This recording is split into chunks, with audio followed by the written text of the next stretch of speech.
How many chairs are you sitting on right now?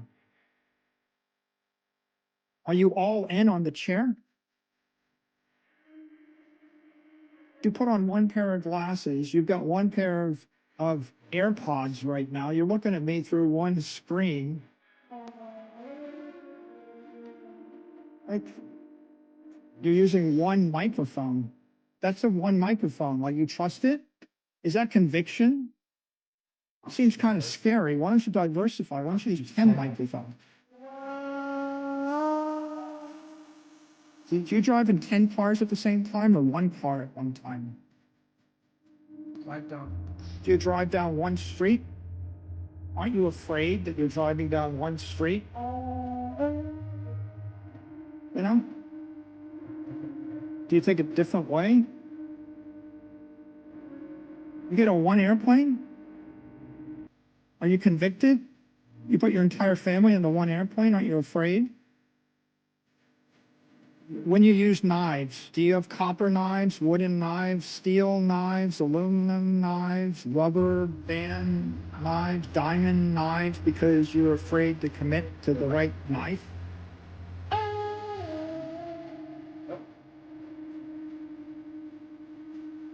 So my point really is, ultimately, if you're a rational individual, it's a tool.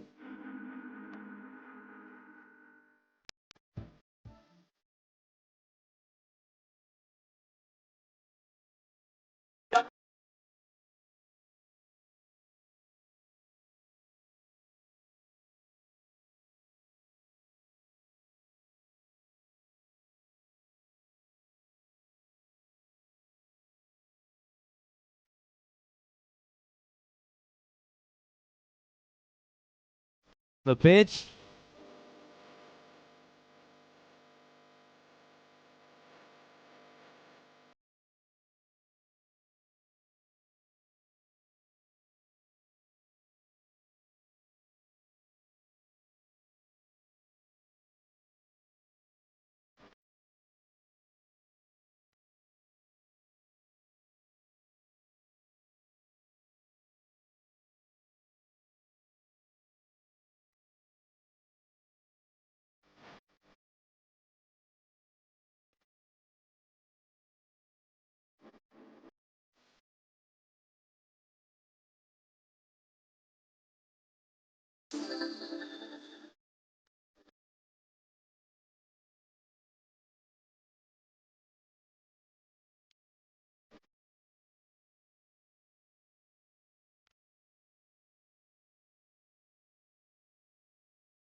Last time. We go down the street. Last time.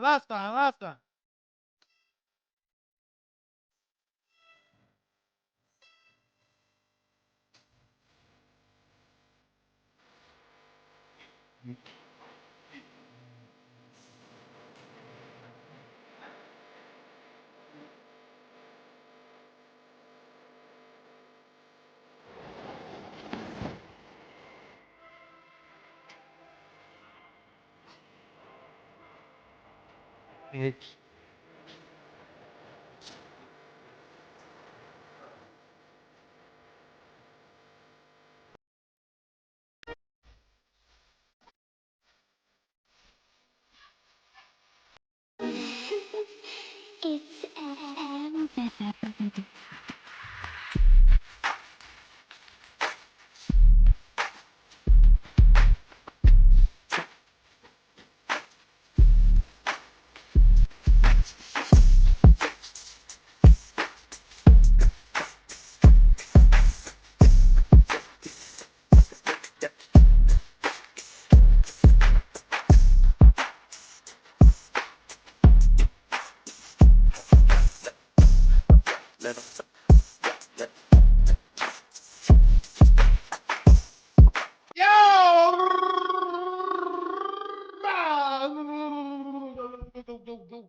how you're doing, how you feeling, how you're living, man. Welcome back to the stream. Welcome back to the stream. Welcome to the stream. Shifty, what's good? Mickley, what's good?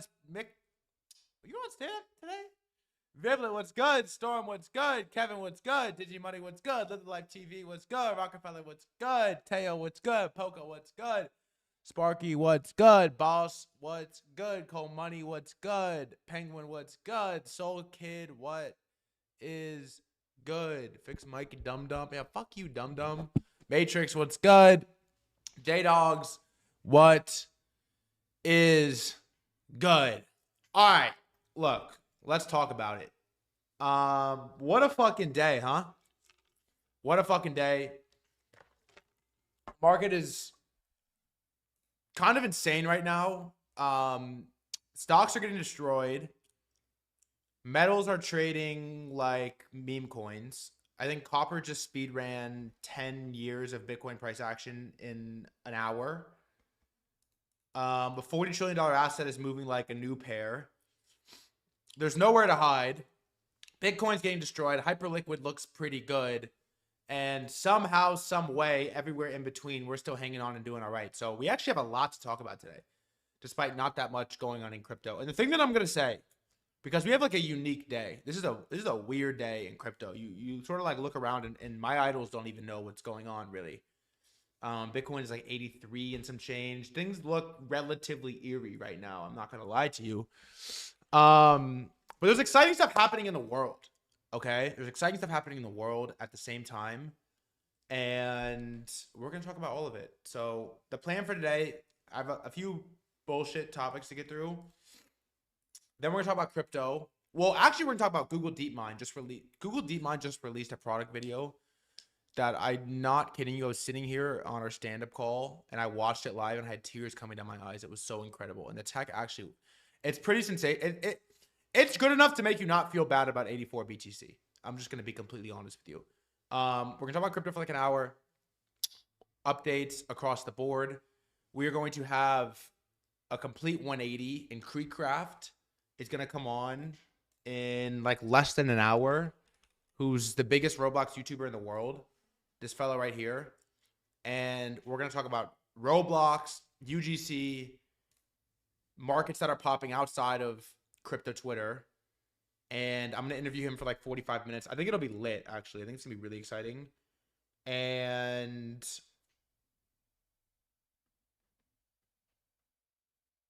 then, God, it's on my list. I don't really want to do it, but I have Peter Schiff, Tucker Carlson interview on my list that we might watch a little bit of. We'll spend some time talking about metals, and we're gonna have a fun segment today. So look, if you're watching on Twitter and you want to chat, twitch.tv/threadguy. If you're on YouTube as well and you want to chat, twitch.tv/threadguy. That's the best place to go. Look, I'm not going to lie.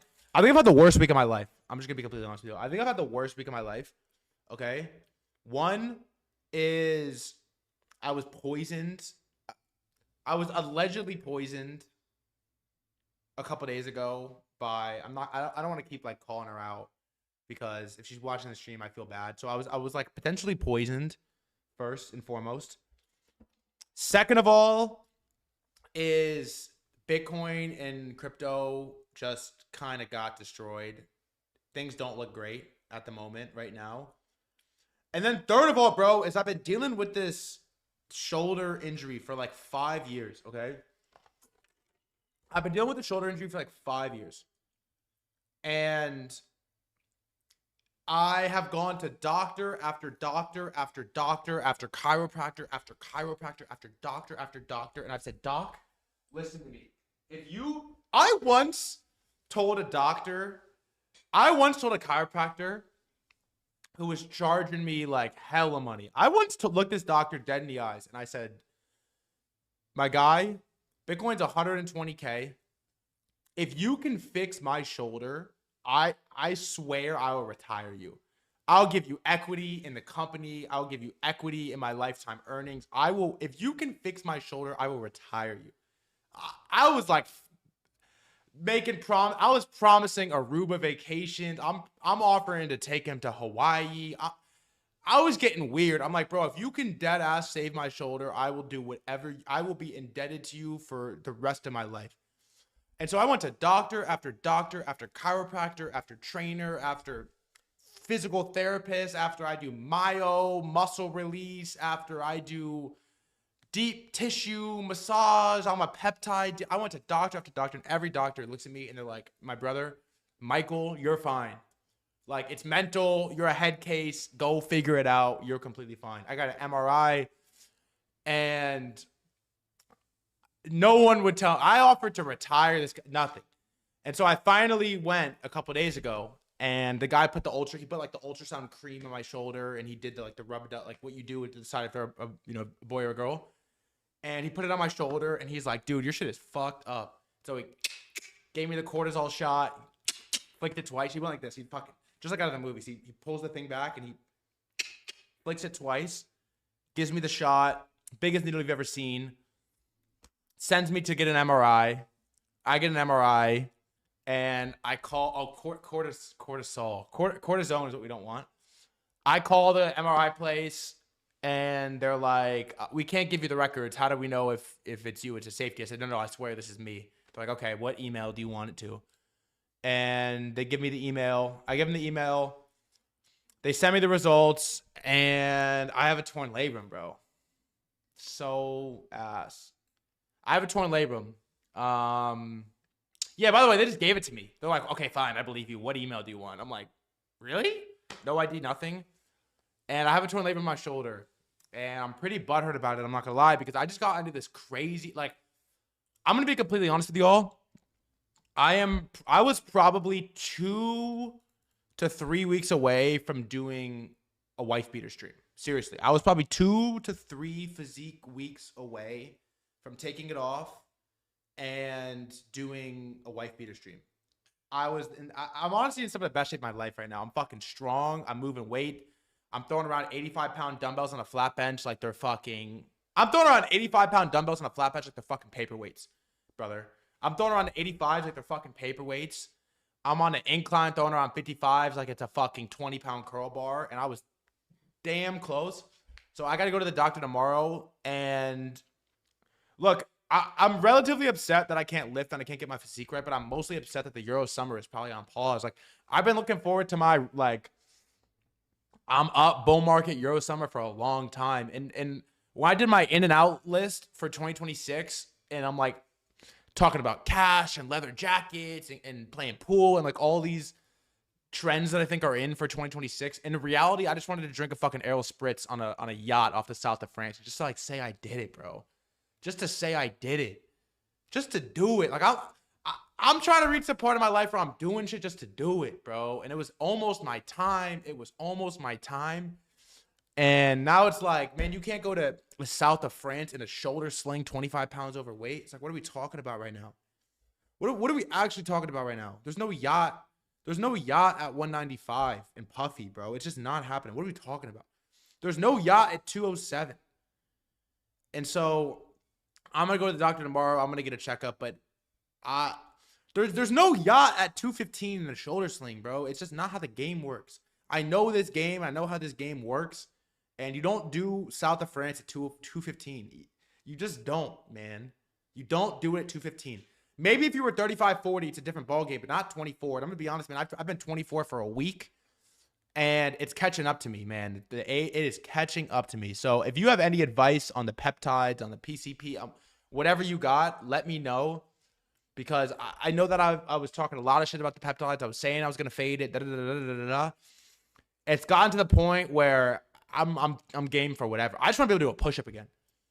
So you let me know if you have any, like, I've been putting off we have a peptide stream. You know, we've been doing presentations.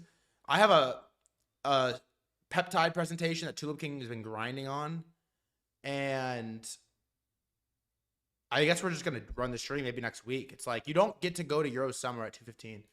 And there was a lot. Someone said, what about the fat billionaires at St. Tropez and shit? I don't want to be that. I don't want to be that. I don't want to be 245 on my boat. I don't want my boat to look better than me. You know what I mean? I'd rather go no boat, but like 185 and cut and trim. And so, yeah, I'm in a bad way, man. I'm in a bad way right now. And so that's the news number one. That right there is probably number one news. Number two is I went. Jobez is crazy. I went to the Apple store yesterday to buy a new Mac. Can't be fat wearing House of Airs, dog. You're a ball nowhere. Hold on. Ball nowhere, dog. You're a ball nowhere. Wavy 80. You're a fucking ball nowhere. I went to the Apple store yesterday to buy a new Mac. Like two things. Three things. One, I went to the Apple store the other day to buy a Mac, to pick my order. And the guy who was selling it to me was pressing me with questions like, yo, what do you do? And I'm like, all right, I'm a streamer. What do you stream? Well, I trade. What do you trade? Well, it depends on the day. Right now, I'm, copper and silver, but usually the serious stuff like meme coins and Pokemon cards and One Piece. And we're like going down the list and down the list and down the list and down the list. And he's like, what are you going to use this computer for? I'm like, well, if you really want to know, I'm pretty fascinated with Claude Code right now. He's like, what's Claude Code? I'm like, you know what Claude is? He's like, no, what's that? I'm like, ChatGPT? He's like the AI? I'm like, yeah. I'm like, people code on these things like crazy. He's like, really? What is that? What do you mean? And I'm like, vibe coding. You ever heard of vibe coding? He's like, no, what's that? And, he's got the Genius Bar shirt on. Nah, he's actually a really cool guy. And he's like, what's that? Vibe coding. What's that? And I'm like, it's like coding in English. And he's like, what do you mean? And I'm like, okay, it's like instead of like programming a computer with Python or some like, language, Python or, Swift. It's like you tell it what to do in English and it just does it. It's like, really? I'm like, yeah, it just does it. He's like, how do I learn? And I'm like, I stream. He's like, how often? Like Monday through Friday, 3:30 p.m. EST. He's like, what's your name? And I'm like, threadguy. He's like, oh shit, my girl. No, I'm kidding. He didn't say that part. But he's like, let me follow you. And so he pops up on the phone, follows me on Twitter, Twitch, YouTube, Instagram, every platform, and we got a new stream viewer. So Will, it's Will. If you're in here, say what's good. But he asked me if I was legit. He's like, how do I know if you're a scammer? And I said, that's a good question. He was like, are you legit? I'm like, yeah. And he's like, how do I know? Like, how would I know? And I'm like, it's actually like a fair question. You honestly, you wouldn't know. And he's like, should I trust you? And I was like, I mean, yeah, I think so. He's like, why? Why should I trust you? I'm like, well, I don't, I mean, I'm like, I trust me, generally speaking. I don't know why you should, but if you don't know what fucking vibe coding is, and maybe you should start trusting me, all right? You're asking a lot of fucking questions. I said, you remind me of Curious George. He said, why? I said, that's what I fucking thought, Will. So say hi to our new friend, Mr. Will, and let us talk about some exciting stuff that's actually happening. I might do a little bit of crypto like near the end, and then mostly after KreekCraft gets off, we're going to do crypto. Because here's the thing. Look, there's a lot I can say about the market.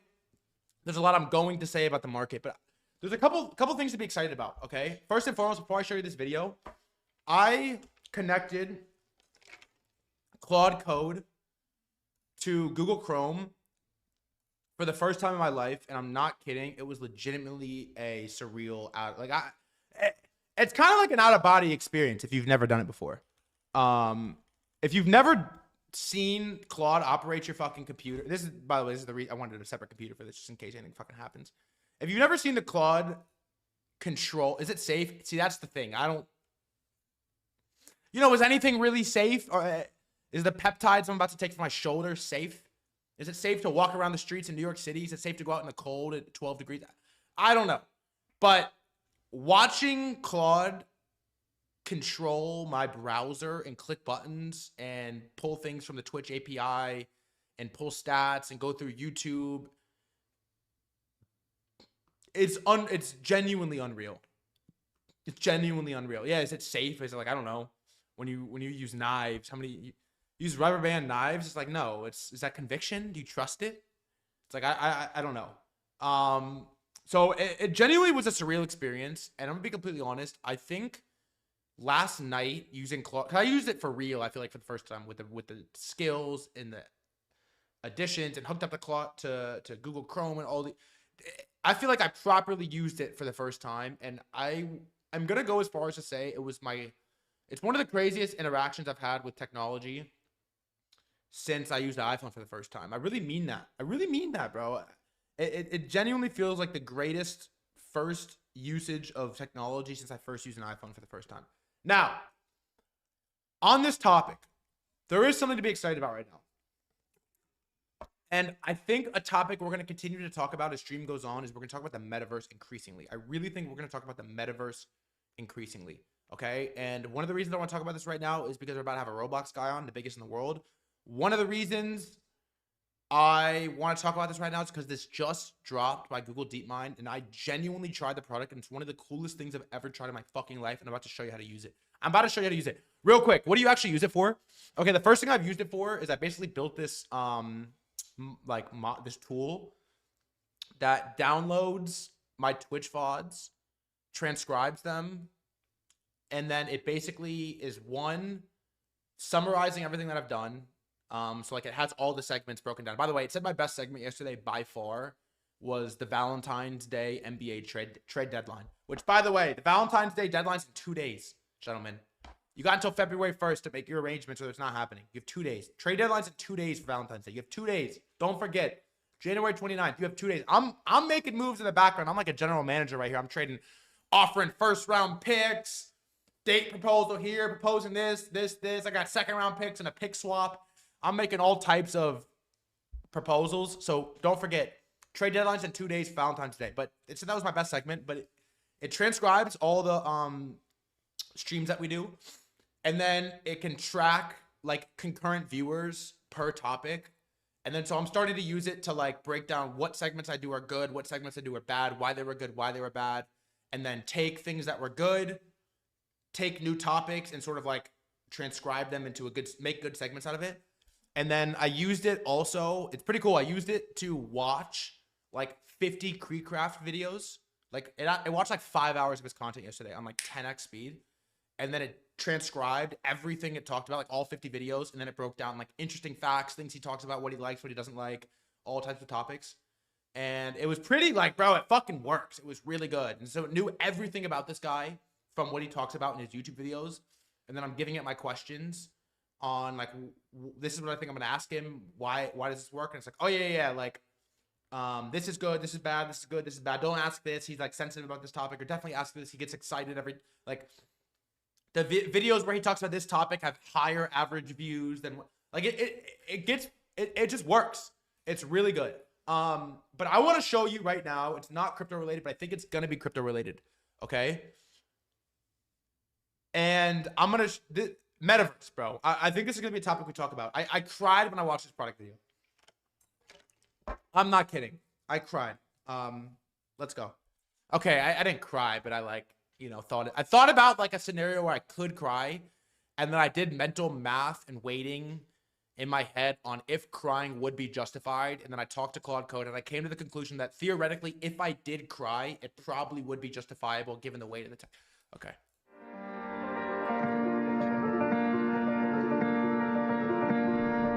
The shop today, by the way. Is it on 2x?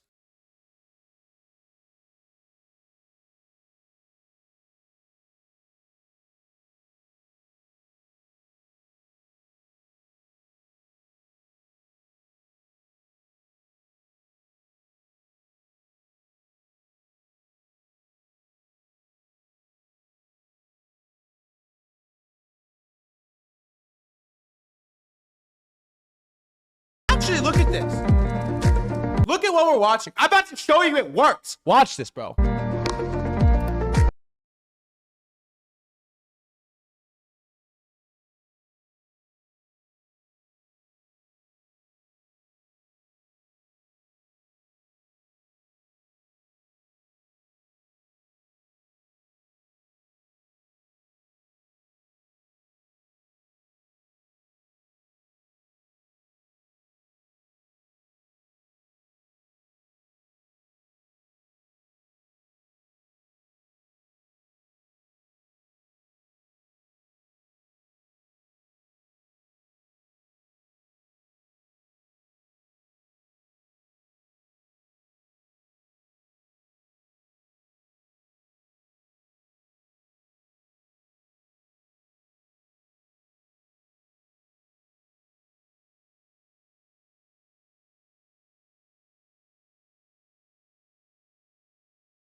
mean,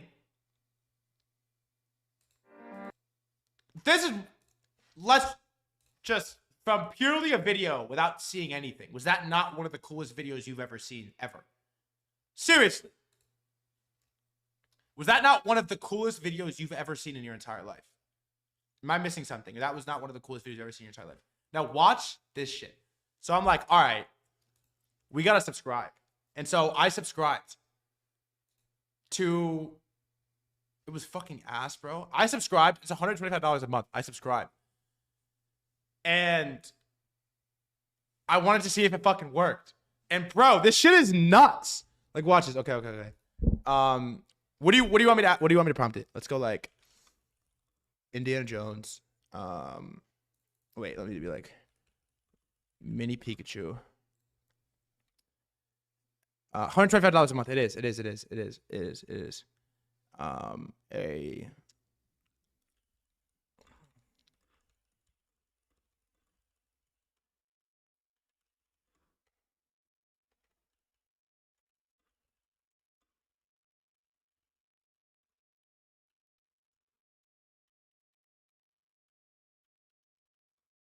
Okay, watch. Bro. Hey, be careful with the Telegram, by the way. I can't like mute it. It pops up. Watch. Watch this shit.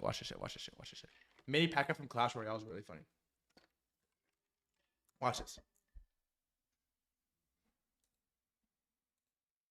Look at this shit, bro. I hope it doesn't throttle my computer. It might throttle my computer. Load it for like 15 seconds. Took like, how long did it take? 15 seconds? Look at this, bro. Okay, like I'm not mini Pikachu. But like, bro. And yes, they look kind of retarded, okay? Yes, it looks retarded. Like, okay, they look retarded. I get it. I understand. I understand they look retarded. But look at this, though. Look at this. Bro, like, look. This is insane. What is my character, though? I told him to be Pikachu. What is this? Okay, watch. Like, it says it's Pikachu. Okay, let's go like Indiana Jones. In the Poke Center with Giant Nurse Joy, Giant Charmander, and Giant Bulbasaur. Make them hyper realistic and moving around.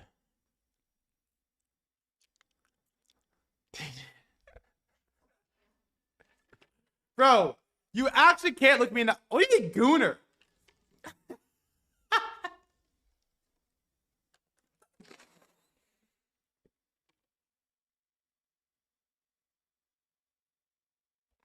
Wait, it's fucked. It's fucking fucked up, dude. What is this fucking slop?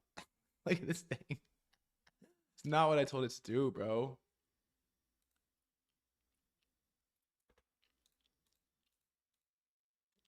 Wait, hold on. I want this one to work because I did it once and it was crazy. I want it to work.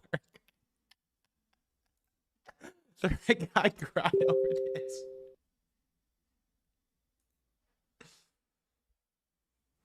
How do I fucking? Wait, hold on. Let it load. Let it load one more. Let it load one more. YouTube knows too. Let it load one more. Here we go. Look at this shit. Look at this shit. Look at this. Look at this. Actually, look at this, bro. Like, bruh.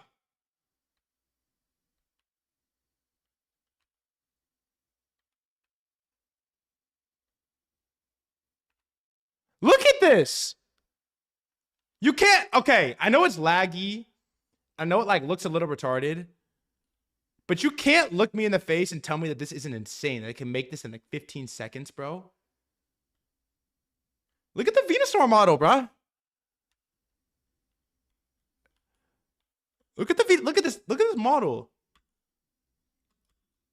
Like, yes, it's laggy. Yes, it like doesn't really work that well. Yes, I'm clicking jump, but it's not jumping.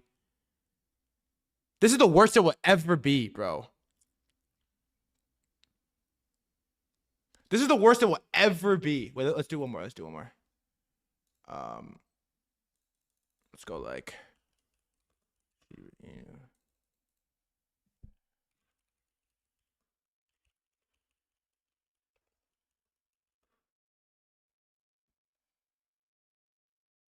One more just to see. Go to the 5th floor. Do LeBron. It won't do LeBron. I tried to make it do LeBron and it wouldn't do it. And then I tried to make it do LeBron. It wouldn't do LeBron. No, this is not what I said, bro. I tried to make it do LeBron and it wouldn't do it. And then I tried to make it do threadguy and it like couldn't figure out who I was. Here, let's try this. It doesn't like, yeah, it doesn't like the IP.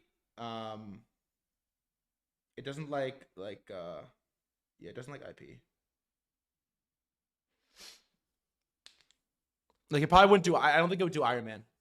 I don't think it would do Iron Man.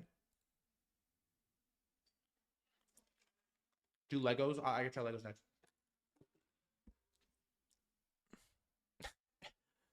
I can't read those messages out loud about the island, bro. Look at this.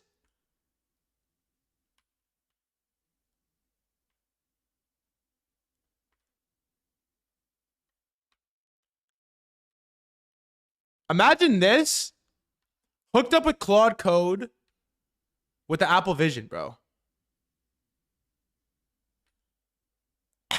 It's a weird angle. I mean, bro, you can't look me in the eyes and tell me this is not one of the cooler things you've ever seen.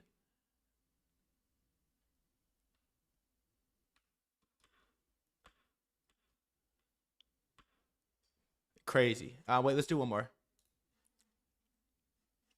Let's do one more. Let's do one more. Like, let's do like let's go like paper rocket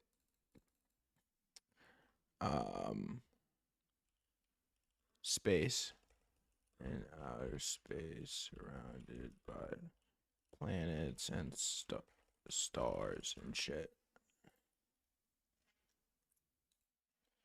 You can't tell me that's 40% cool, bro.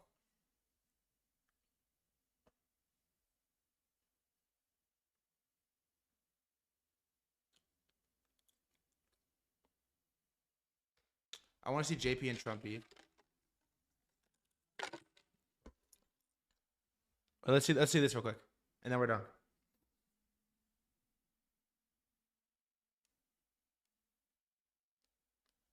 Cool. What's the use case? To launch crypto? Obviously, to launch fucking crypto tokens, bro. I'm hating to say I don't give a fuck. I mean, bro.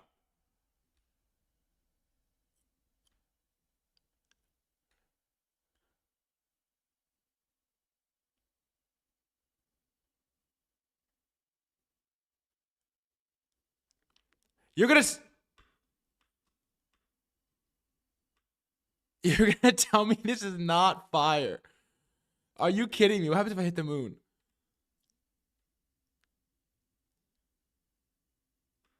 You're gonna seriously look me in the eyes and tell me this thing is not fire. It made this in 20 seconds, bro.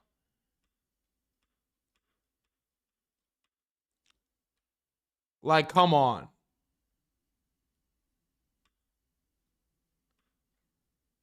I just want to hit. You can't tell me. This, okay, I'm gonna give you the thesis in a second. Do a T-Rex in New York. What happens if I hit the moon?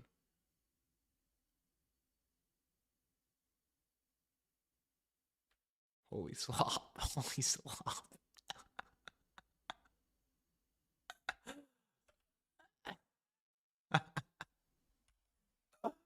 Alright, look.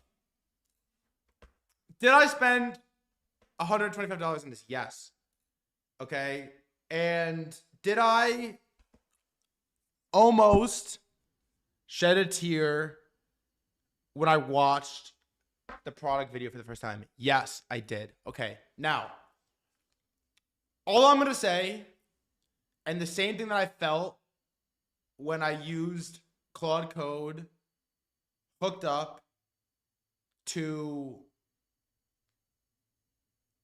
Chrome for the first time, is you have to understand it's the worst it's ever going to get.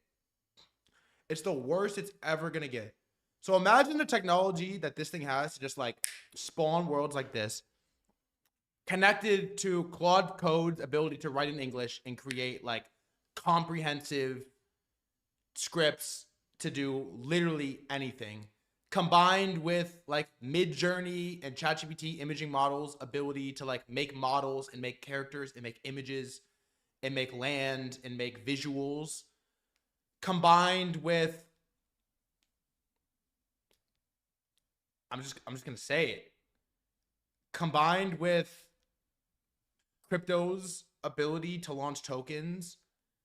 And you have to sit here and think to yourself, if there was ever a fucking God narrative that you wanted to just like hold on dear hope for in crypto, the metaverse is not a bad one to clutch onto. I'm just saying. I'm just saying.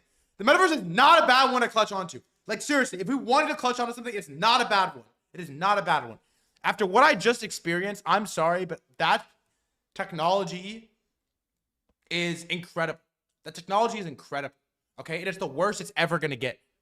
It's the worst it's ever going to type of shit you hear at 80K. It's the worst it's ever going to get.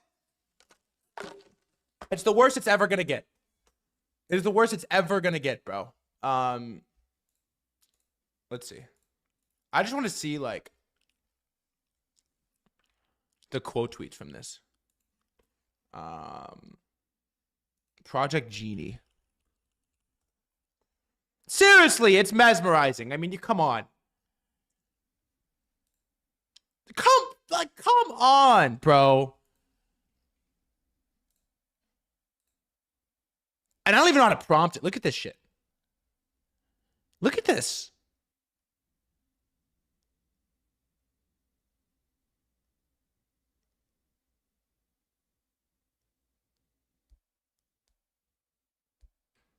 I mean, dude, there is fun.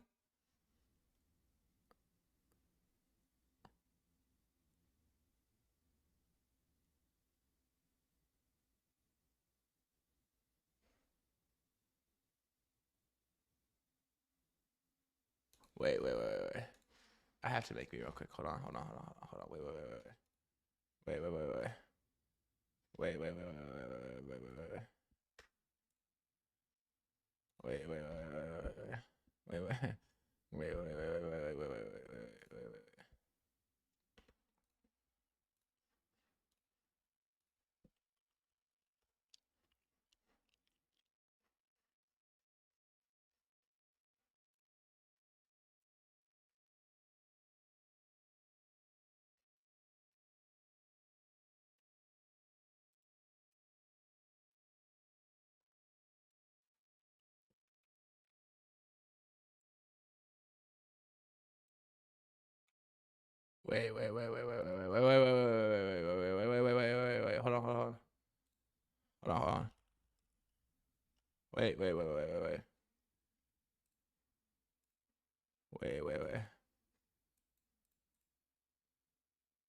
No, it's not doing what I want it to do. Hold on.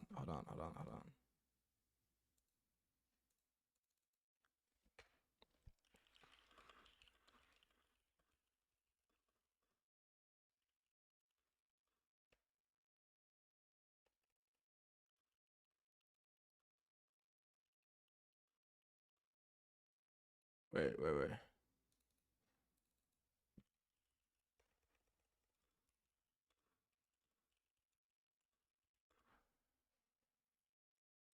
Let me just try this and let me just see if this works and we'll move on. Let me see if this works and we'll move on. Let me just see if it works and we'll move on. Let me see if it works and we'll move on. Let me see if it works.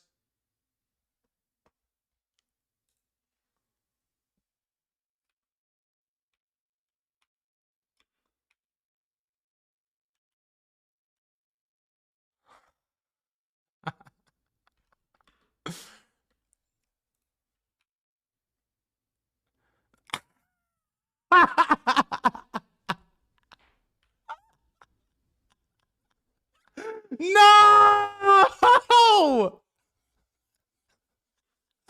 No! No! No!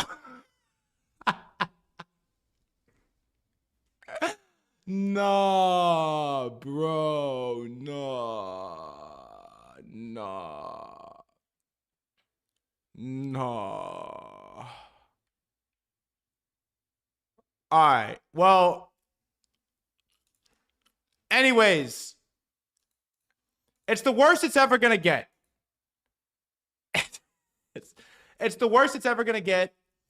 And it launched today. And before we have a Roblox guy come on in 20 minutes, like, yes, to be fair, it looked better in the commercial. But it doesn't mean the writing isn't on the wall here, man. It's fucking getting good. It's about time we spent some more time on some AI stuff. It's about fucking time we spent some more time on it. Think about this is what I'll say real quick. We'll move on from AI. I'll never forget how bad AI was when I tried ChatGPT 3 for the first time in 2023 on a live stream, and I was having it like write poems about Bitcoin and like Eminem's voice. It was so bad, bro. It was so fucking ass in 2023. It was terrible, bro. It was so bad. I was using ChatGPT in 2023. ChatGPT 3 was like one of the worst things I've ever seen, and it was so fucking bad. And so you gotta take it for what it is. Get optimistic about it doing better, and we'll see what happens from here. Okay, the reason I'm putting off talking about crypto, which we'll do for the next 20 minutes before we get our friend KreekCraft on, is because it doesn't fucking look too good right now. Let's just call a spade a spade. Here's the market, my friends. 1, BTC, awful. Oh, this is the 1 minute chart. Even the 1 minute looks bad. Daily. Technically speaking, this is still a lower high. Look, technically speaking, it's still a higher low. It's still a higher low. Technically, it's still a higher low.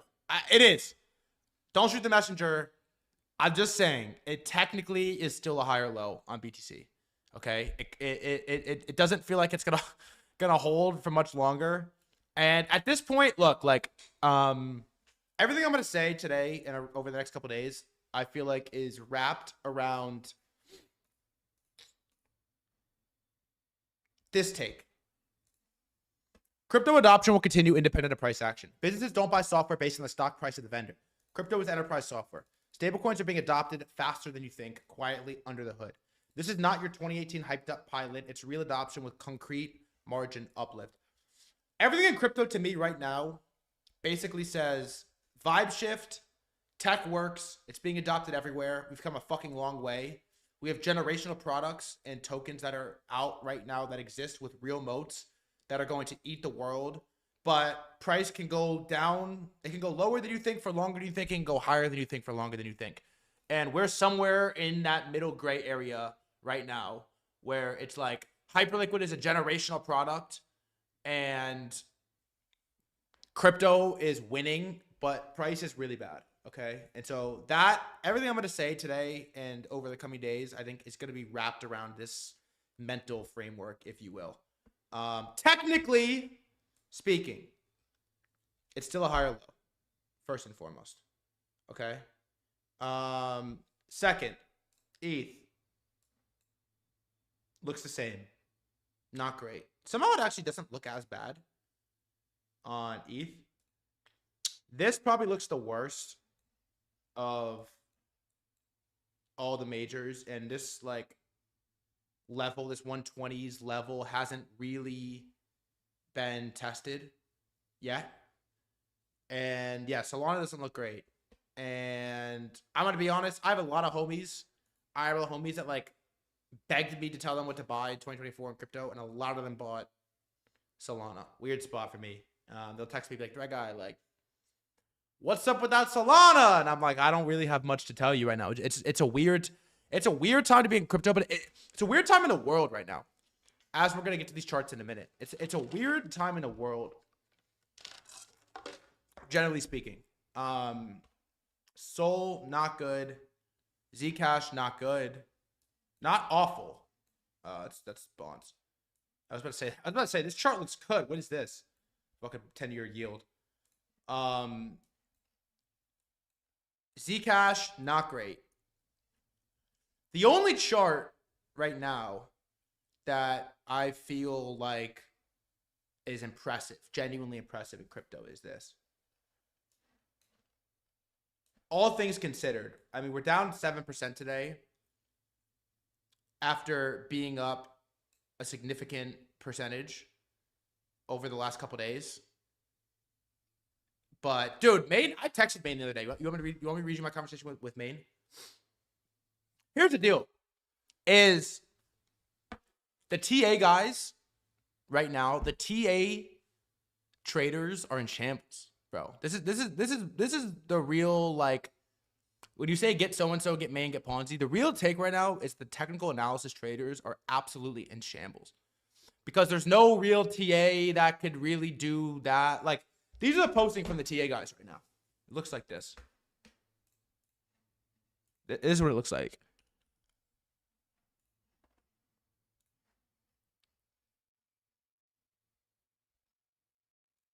Converting all BTC to hype. Before, coins printing a higher low.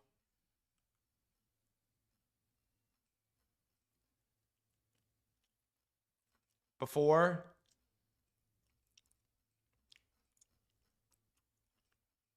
I'm trying to find the bought BTC at 90K or something like this. Like, every TA guy is basically this. Thinks this. And so the pure TA guys I feel like are in shambles right now. Because we're in a little bit of uncharted territory, if I'm being completely honest. And this is the chart right here that looks the best to me. Hype looks insane. Hype looks insane. And if there was one bright spot in crypto to be optimistic about right now, I think it's this.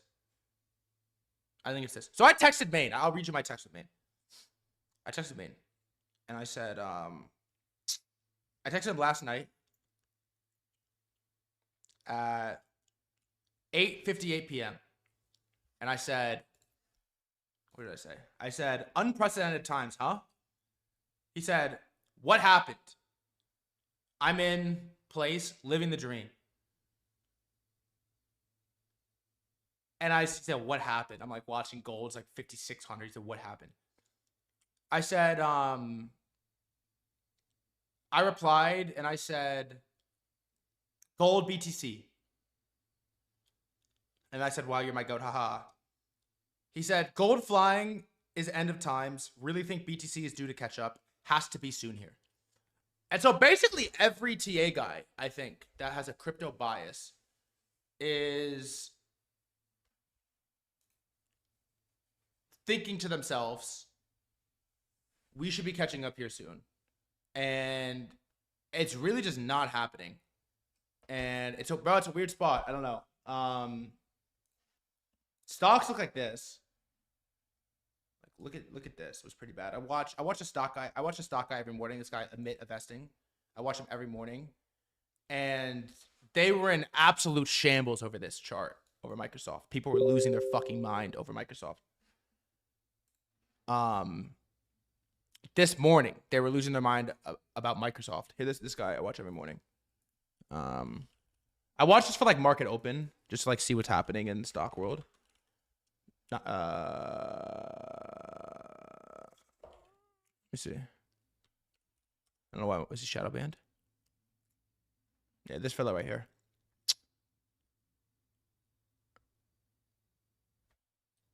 Luke, on time. On time. I'll be on time. I watch them every morning, and they're in absolute shambles over this. Microsoft doing, let's see, like how much in a day? I think it raised $400 billion in market cap. At the bottom, it was down 13% in a day. And they were panicking about this. What's the ticker for this? This CRM. No.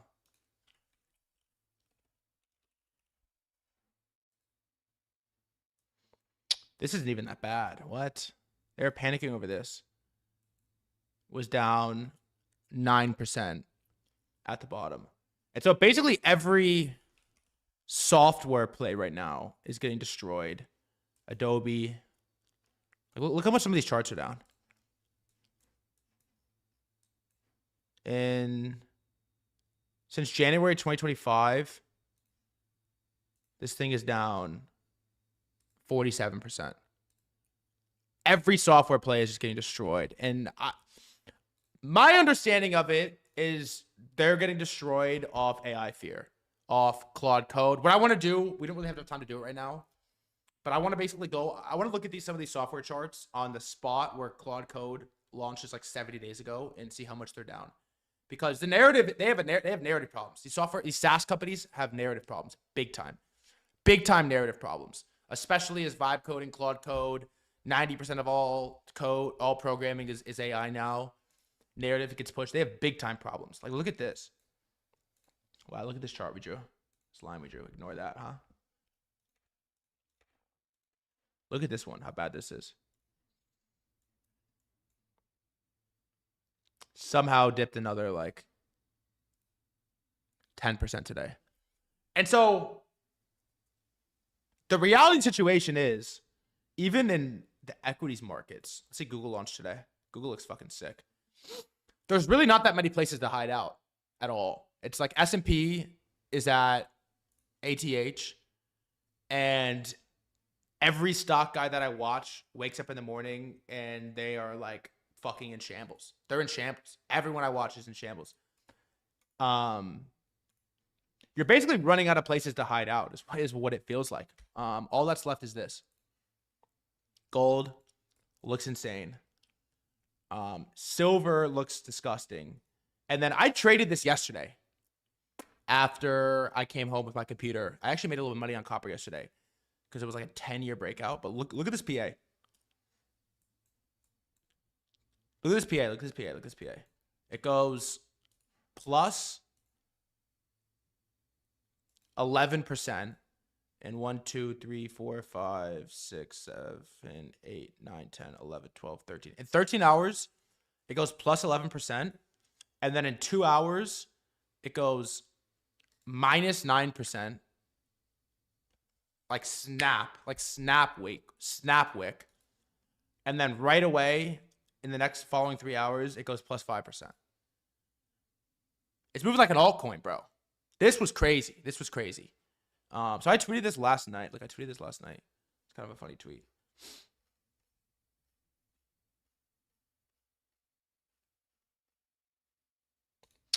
No, not this.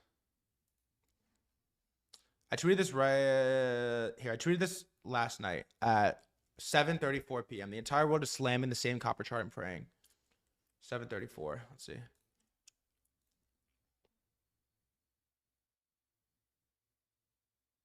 Yeah. I tweeted it right here. It's 30 minutes. I tweeted it right here. And then this thing fucking whipsaws. And you look at these charts. Uranium got destroyed too. Look at this chart. Look at the way this thing is moving, bro. You look at these charts. And then you look at these. Like this. And then you look at this.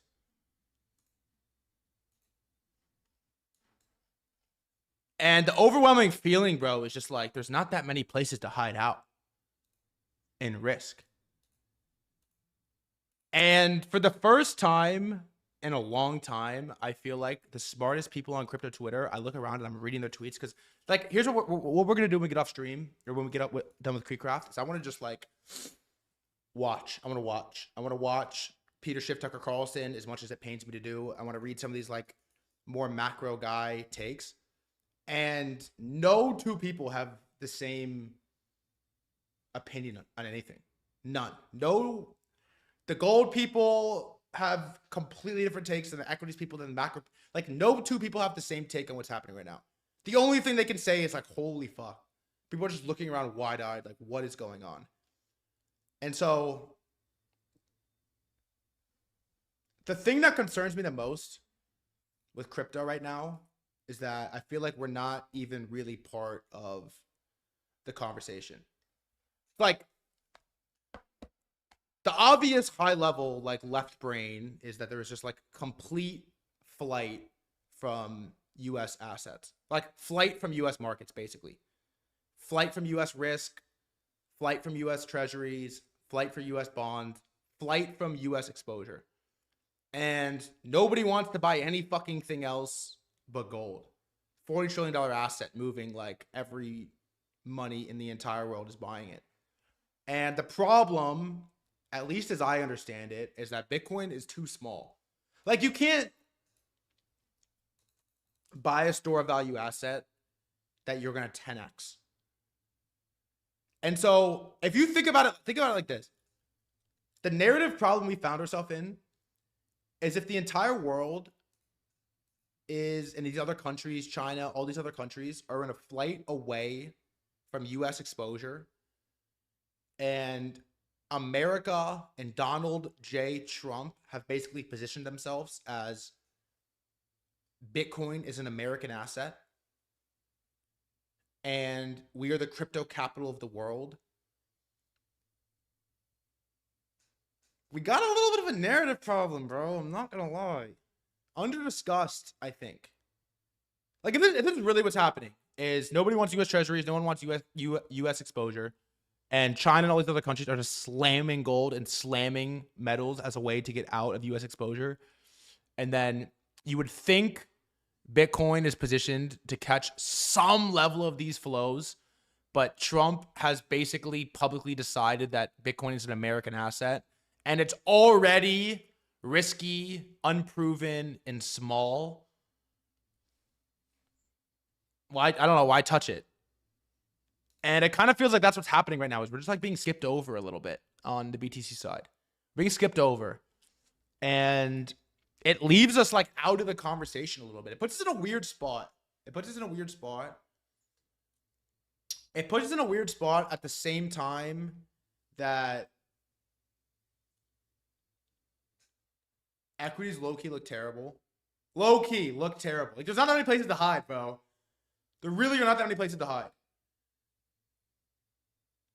And we're kind of in no man's land a little bit, if I'm being completely honest. Now, there's like one legit bright spot at the moment, I think, which is Hyperliquid. There's like one legit bright spot, which is Hyperliquid. And some of the smarter guys, this is the best time to be in crypto since 2020. Certain sectors are about to experience exponential growth. Don't let the doomers stuck in vaporous altcoins tell you otherwise. I don't think I'd be short hype right now. I think you should short literally anything but Hyperliquid. But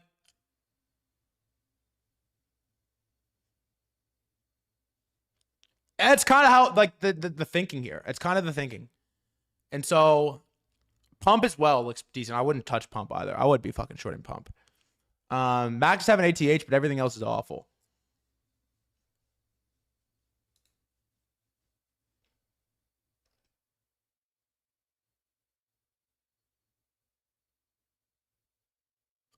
But then you see shit like this, and the oh God, I don't even want to read it. I don't even want to read it. I'll just bookmark it. How about that? I'll just bookmark it. Now look, the optimistic side of the coin is that it isn't just a weird time in crypto. It's a weird time in the world. Okay, I think most people that trade risk assets and that trade markets all day are feeling to themselves a little bit like, people are looking at the gold. They're watching a $40 trillion asset move like a shitcoin. They're looking at it and they're like, okay. They're watching most of the equities that they have, especially the software names that have like the SaaS names that have historically been incredible to terrible. And they're like, they're looking at crypto. They're looking at basically everything and they're like, Okay, so the bright side of the coin is twofold. One, it isn't just crypto, which I know is like not the best thing. It's like, okay, I didn't get arrested solo. My boy also got arrested.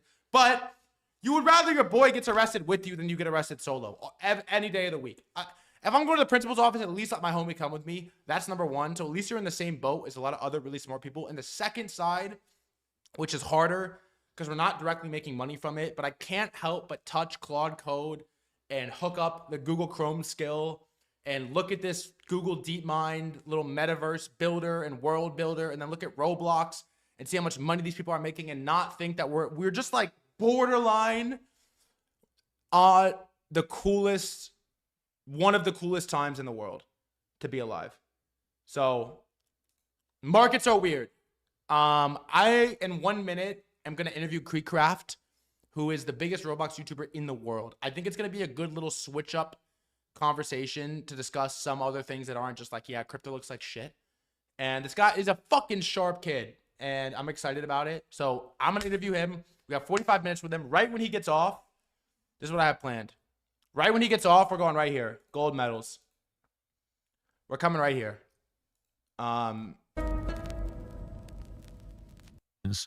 coming right here. So I'm just going to fucking give it to y'all raw today. Straight up. I'm going to give it to y'all raw, and we're going to do what we can do. But all right, I'll be back in 30 seconds. He's coming on. It's going to be a fucking banger. BRB.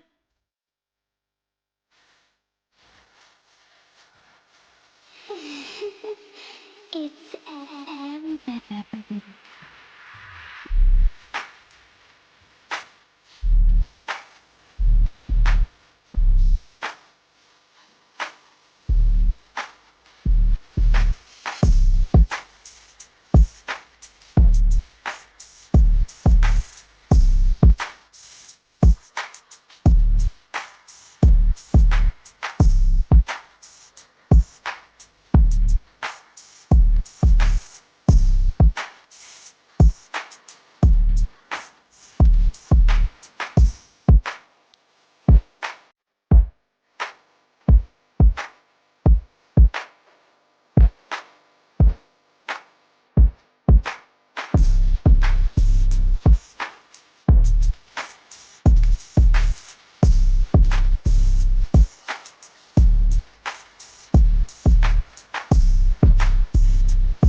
All right, let's do it. I'm fucking excited. Again, look.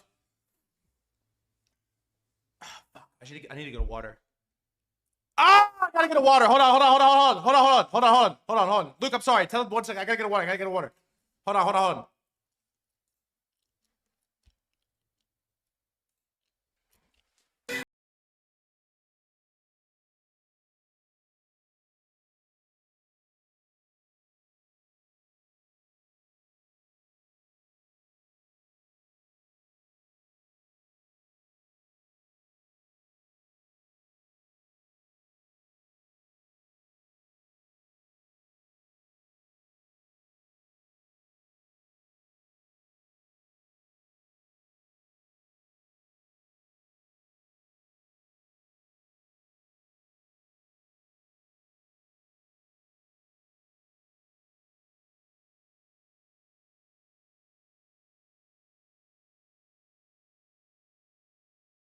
I'd appreciate silence in the break. Silence go hard sometime.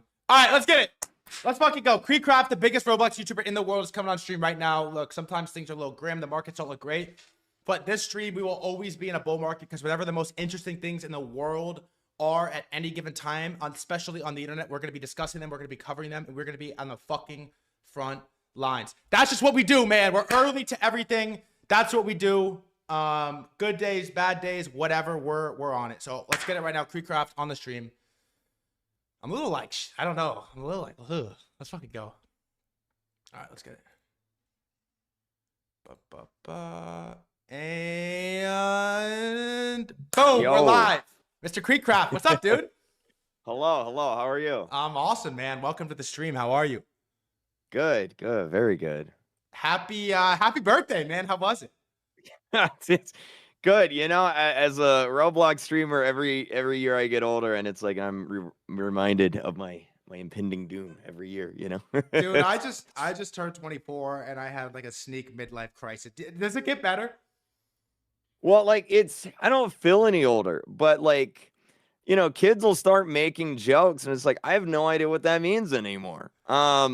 And for the longest time, it's like, yeah, I'm hip with the kids. I might be 20, but I'm hip with the kids still. But now they'll say something, and I'm like, I don't know what that means. I have no clue. They age you out a little bit, man. I know. But look, you're on a run, so I think you're doing all right. But dude, I Thank appreciate you you. coming on, man. Can you give us real quick for the more like trading crowd that isn't familiar with you? I just started talking about Roblox. Yeah. I don't know, a week ago, just to do this one segment, and it kind of popped off. Can you give us a quick intro into who you are and what you do, and then we could cover some of the fun stuff? Yeah, I mean, let's see. Started streaming when I was 14, so oh man, that's been a while. Like, yeah, a little bit over 10 years now. Started with Minecraft. I mean, hence the name. And then around like 2016, Minecraft kind of dipped on YouTube. This was like pre-Dream and all those. And everyone was like, oh man, you gotta play Roblox. You gotta play Roblox. And I was like, no, never. It's a dumb kid's game. I'm not gonna play it. And then it just kept blowing up and blowing up. And I was like, fine, I'll play it.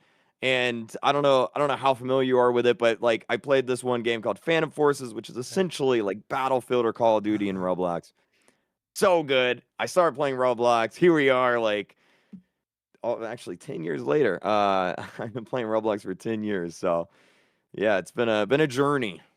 I used to play like 2019, 2020 COVID era, like flee the facility era. Oh yeah, yeah, yeah. Yep. But I hadn't in a while. Let me ask you on the YouTube side. Like, you only post Roblox. Like mostly, I'd say like that and Roblox adjacent stuff. So like the new Poppy Playtime games coming out. I'm looking forward to streaming that. Like FNAF, Roblox adjacent, audience wise, I guess. Yeah. What's the thinking behind that? So for what I stream and cover is like we do a lot of crypto and niche markets, which obviously have less of a total audience than like the stock market per se, right? But we're really we're sort of like hyper focused on a couple specific niches, and you could maybe say a similar thing with Roblox. Like it's obviously huge, but there's other games people play, there's other metas, there's other things that are popular. Like, why are you so super focused on just this ecosystem? I mean, it's funny because like Roblox has so many different demographics across it. So like depending on what game you play, you could have young kids to older kids to mostly boys to mostly girls that watch. For the longest time, and like a lot of people do this, they'll just focus on like one specific Roblox game. The problem with that, just like with anything on YouTube, is like, what if that thing starts losing popularity? Well, then you're going down with the ship. So after 2020, I kind of like shifted into more general Roblox stuff. So like I didn't even mean for this to happen. I've kind of just done like the moist critical of Roblox. Like that's the strat now. I just talk. That's the best way to describe it. I talk about Roblox news and commentary and give my opinion on it. And it's just me talking right here to the camera, And so it's more of like a general, I guess like kind of variety Roblox stuff. Eventually I would like to kind of teeter out of it a little bit and expand a little bit more. But it's really hard to do that because obviously people subscribe for one thing and they want that one thing. It's crazy it goes as niche as one specific Roblox game, and that's what you post. I feel like Roblox really came back on my radar around Grow a Garden, which wasn't. I mean, that was insane. Like, it was all over my feed, and I feel like it hadn't been for a considerable amount of time. And so Grow a Garden goes crazy, and I'm like, all right, maybe I should pay attention. And then there's this Steal a Brain Rot meta happening at the same time, and then we also have Two Hollis concert. There was the Bruno Mars thing that just happened. Yeah. Where does Grow a Garden and like the recent hype explosion compare to like prior success bands? So like from 2015 prior, because obviously Roblox came out in like 2004, 2006 era. It was very, very niche. It was kind of like, that's like some dumb, broke boy Minecraft game. And then like 2018-ish, it started picking up steam, and then the pandemic happened, and that just catapulted it forward. Every kid was at home playing Roblox, and it's interesting because like Grow a Garden and Still a Brain Rot, they're the like in terms of video game history, period, the most concurrent users in any video game ever. And so it really blew Roblox up even more. Like there's more people playing Roblox now than there was during the pandemic, and like everyone was at home during the pandemic, which is crazy. Because like normally after the pandy happened, so YouTube. Let me explain that. I'm so used to saying that. YouTube used to demonetize the word pandemic, so we would say pandy. Okay. Yeah. So normally, like after the pandemic, things went down, people got back to normal life, but Roblox had just kept going up and up and up, and then Grow a Garden happened, and like it's like a whole new audience. It's like Gen Alpha just flooded Roblox after Grow a Garden came up and Still Brain Rot came up. It's been crazy. So I didn't realize, and I posted. By the way, I was kind of geeked. You showed my clip on the YouTube video. Yeah. I didn't realize how much money these people were making, but I just saw the Grow a Garden thing, and I'm like, okay, yeah, no, this is sick. It's super viral. I didn't realize these people were like churning out 8 figures plus on these successful games. And then you posted a clip where you said you made at least $1 million plus, I think, from Steal a Brain Rot. And I'm like, yeah, all right, like what's going on here? Like, can you, and I know I talked about it a little bit, but can you sort of set the stage and break down a little bit like the financial and the market side for Roblox games? So like Roblox is in this really weird position right now where like over time games have kind of shifted more towards that like freemium mobile-esque kind of like economy in games. And like I personally from a gamer perspective, I hate loot boxes. I hate stuff like that. And then like but obviously from a monetary standpoint, it makes a whole lot of money for these Roblox devs, which is why they keep doing it. And so like over time you've started to see like as Roblox got more popular, like Grow a Garden obviously big mobile game-esque monetization, same with Still a Brain Rot. And so like it's if done well, you can make a decent, like income on Roblox. I feel like it's a lot like YouTube though. Like I don't want to be one of those people like, oh yeah, just make a Roblox game, you'll become rich. It's like YouTube, like everyone who makes YouTube videos ain't gonna get rich. Some do. Same with Roblox games. I feel like that take. I actually have the clip here now. It wasn't 1 million. I lied. I've actually made over $2 million from Steal a Brain Rot. Is that true? So to be fair, that was people ask me on stream, like, how much money do you make? And every time I'll just pull a random number out of thin air. That time I that was a joke. Obviously most Roblox YouTubers that are most YouTubers period that are big are millionaires, just straight up. Yeah. But like it's not necessarily because of like Still a Brain Rot. It's just if you're a big YouTuber, you're probably making money. But yeah, that was just some dumb thing I said on a stream that for some reason Dexerto clipped, and I just kind of rolled with it because why not? Okay, makes sense. It's a good clip. It was a really good clip. The timing was good. Yeah. And one of the things I didn't realize about this world after I did my stream and made some clips is I was getting hit up by these developer studios that were like, hey, we're so and so, we've built these games that have charted in the top 100. We're looking for, we have a team of 9 people, we're looking for investment to build this concept. Like, who's actually making these games? Like, what is the scene with these developer studios? A big like trend in Roblox right now is a lot of these big companies and studios, they don't necessarily make games. They kind of scout out games that people are making, and like whenever it's kind of new to the scene, maybe it's got like a few thousand players, but obviously has problems, can be improved.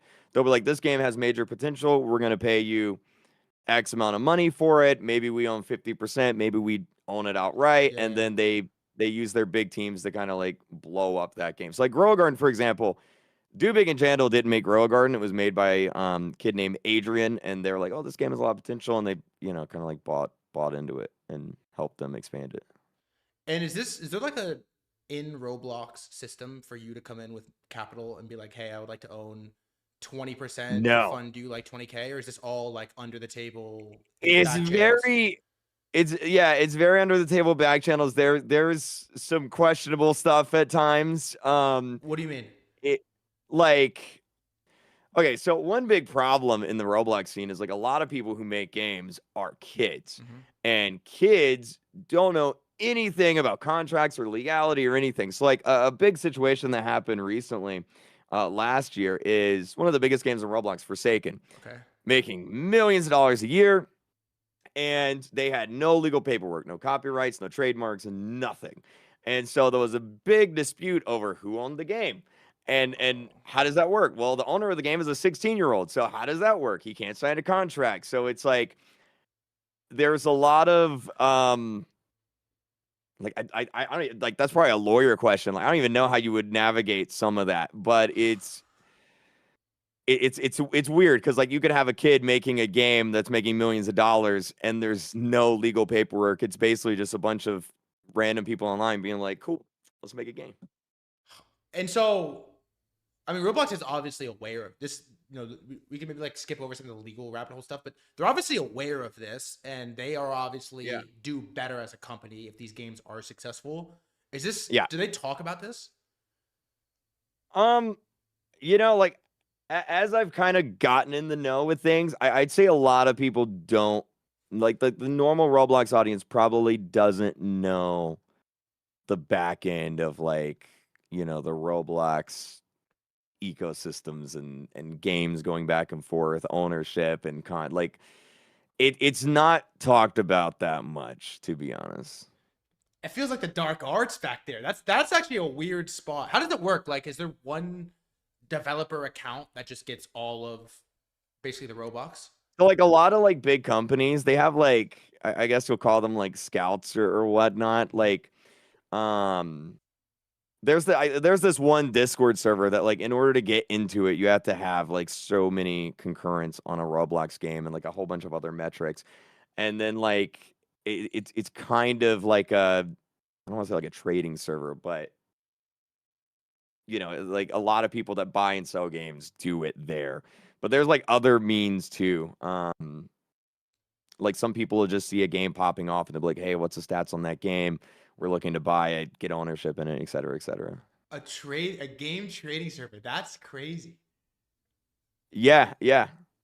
That's fascinating, actually. I did not know that existed. So you made a couple games. yeah, I did. Give me some lore. What, 2021, I think, was you made the first one, and then 2023? I partnered with a game studio and like we kind of made a game together. It didn't really work out that well. It didn't really last that long. And then in 2023 I was with another company that I wouldn't really call it my game. I was just kind of like an advisor on it, kind of thing, like figure, like creative, promoting it. Yeah, kind of like that. And like it did all right, but like one big issue with like a lot of these big companies is because they spend so much money. Like a game can't just be all right; it's gotta be like good. Perfect. Yeah, it has to be making money, like a good amount. Otherwise, it's not really worth it. And I guess that's probably true for gaming in general these days with every company. But yeah, so I made those two, and if I ever do another one in the future, it's like it's gonna be like me funding it with my team, like interesting. So you were there's a couple of games you're involved with that were like not exactly what you had envisioned were going to be the output. It's not the decisions I would have made. Yeah. Interesting. Were they good games? What's the difference? Because okay, if you were looking on the surface level and you're not someone that's super in the weeds, and you see like Steal a Brain Rot Tsunami Edition, and you're like, all Yeah. right, like I could make this, but then you log on, I've logged like 10 hours on it, right? Like legit 10 hours on the game. It's a good game. But if you look at, maybe like quality or like depth to it, the difference between 100,000 concurrent and like 1,000 can feel like minuscule. Like, how do you get in the weeds there? The biggest game on Roblox right now, and let me actually make sure this is true before I say. Okay, the second biggest game Fishing? at the moment, not Fish It, but Escape Tsunami for Brain Rot. It's so good. It's you say that it's probably, and like no disrespect to the developers, I know the developers, it's probably the worst made game that's made it this big on Roblox. Like from a quality standpoint, it's like I know some developers that could probably make that game in a day. And how much do you think it's making but right now? oh, it's probably it's well in the millions, that's for sure. It's actually another thing that's kind of been popping up on Roblox, and obviously we see this on YouTube too. Whenever one big video goes viral, people will copy it and make like their own versions of Like it. 100 Steal a Brain Rots. It's same thing. People are selling templates for like Escape Tsunami templates. So instead of Escape Tsunami for brain rots, you just swap out the brain rots with memes or scooters or cars or vehicles, Pokemon or some shit. Pokemon, whatever. And like, it blows my mind that like kids are playing, because like growing up, I grew up in the 360 era. I played Halo, Call of Duty back when it was good. And like, if I was 12 years old today, I couldn't see myself playing this game. But what do I know? Okay, so you at some level have to play these games. Like you don't like have to play Steal a Brain Rot Tsunami version, but you could at least for an hour to make the video out of it. You have to play these games.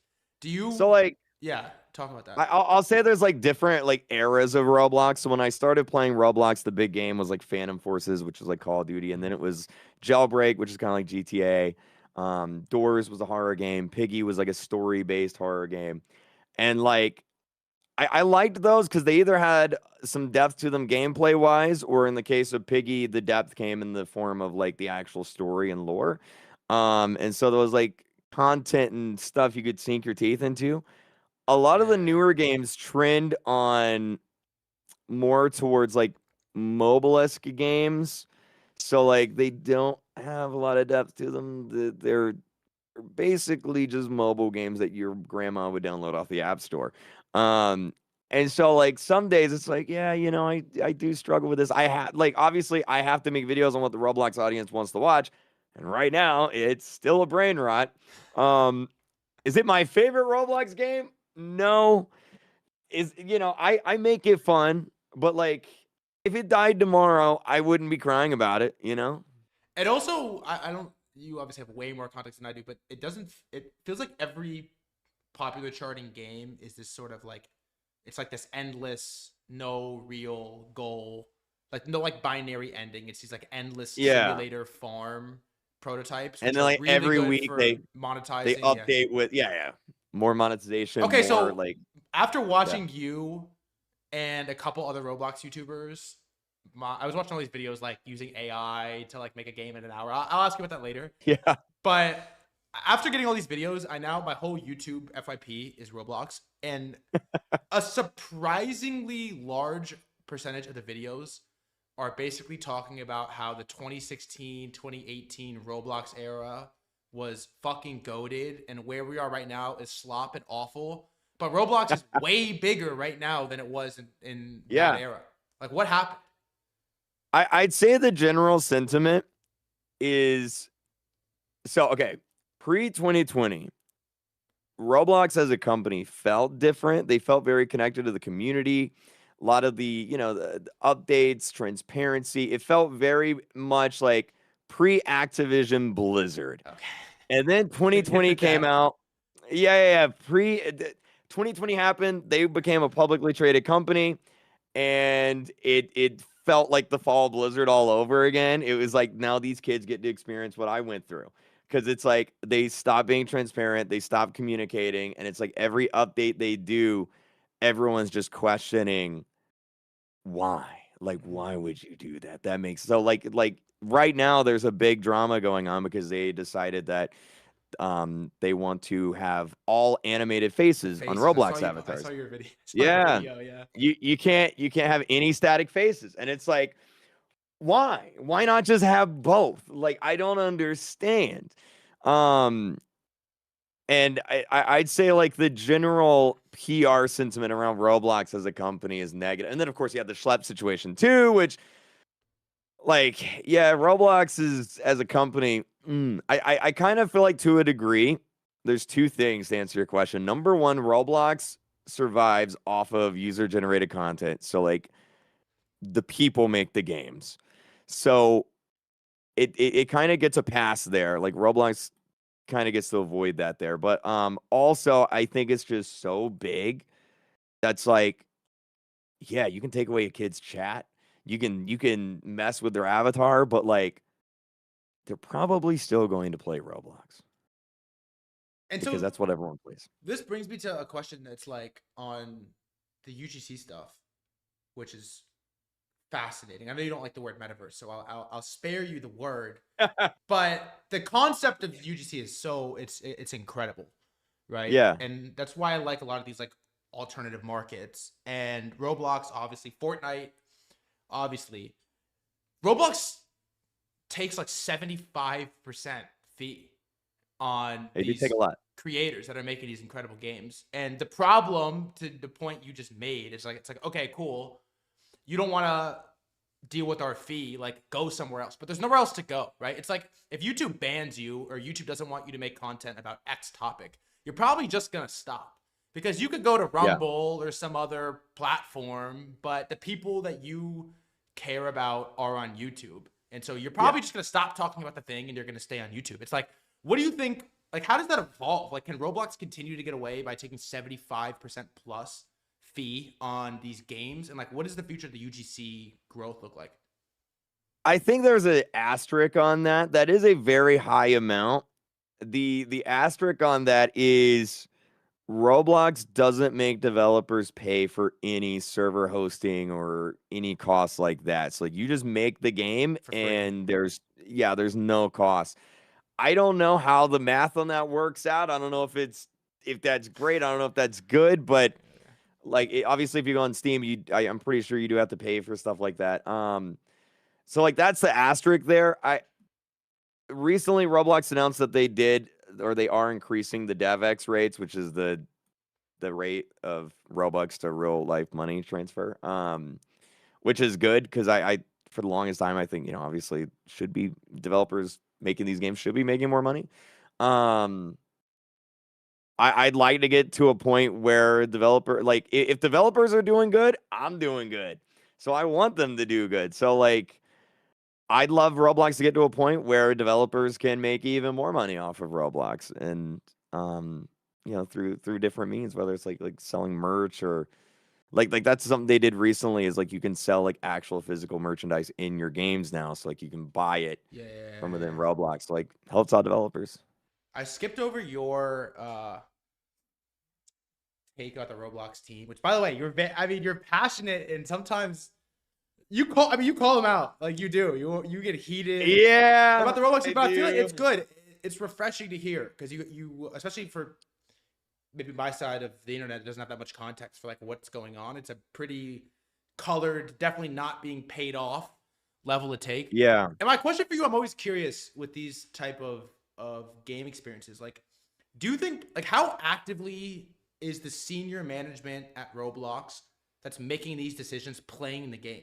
Is there a disconnect there? I say this all the time.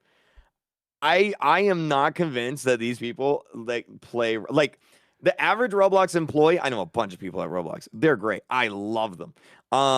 The average Roblox employee, I would say probably gets it. I would say like the upper management of Roblox, I don't think they play Roblox.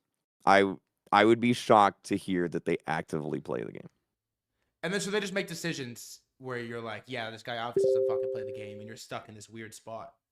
It feels very out of touch. So like I'll give you a good example. Over the past few years, and Roblox backed off on this a little bit, they were really pushing these they call them arthro avatars, basically like humanoid realistic avatars, as opposed to the blocky ones. They wanted to phase out the blocky stuff, put in realistic stuff. And they looked like, dude, some of these avatars looks like a demon that wants to suck the soul out of your body. But like Roblox is like, this is the future. Yeah, You're it's the gonna metaverse. love it. Nobody loved it. And so like what happened is like they made all these changes, all these games. Nobody played these realistic games. Nobody used these realistic avatars. And they've started to shift back. And it's like if you actually play the game, you never see anyone running around with one of these avatars. So it's like I don't know. It feels like I use this term a lot. Roblox is a gaming company that wants desperately to be a tech company, and that's the disconnect. They're trying so hard to not be a game company, but they are. They make games for kids and teenagers, and that's what they are. And they can have their cool little AI tech and their tech stacks that they tweet about all the time. But at the end of the day, all these kids want is good games.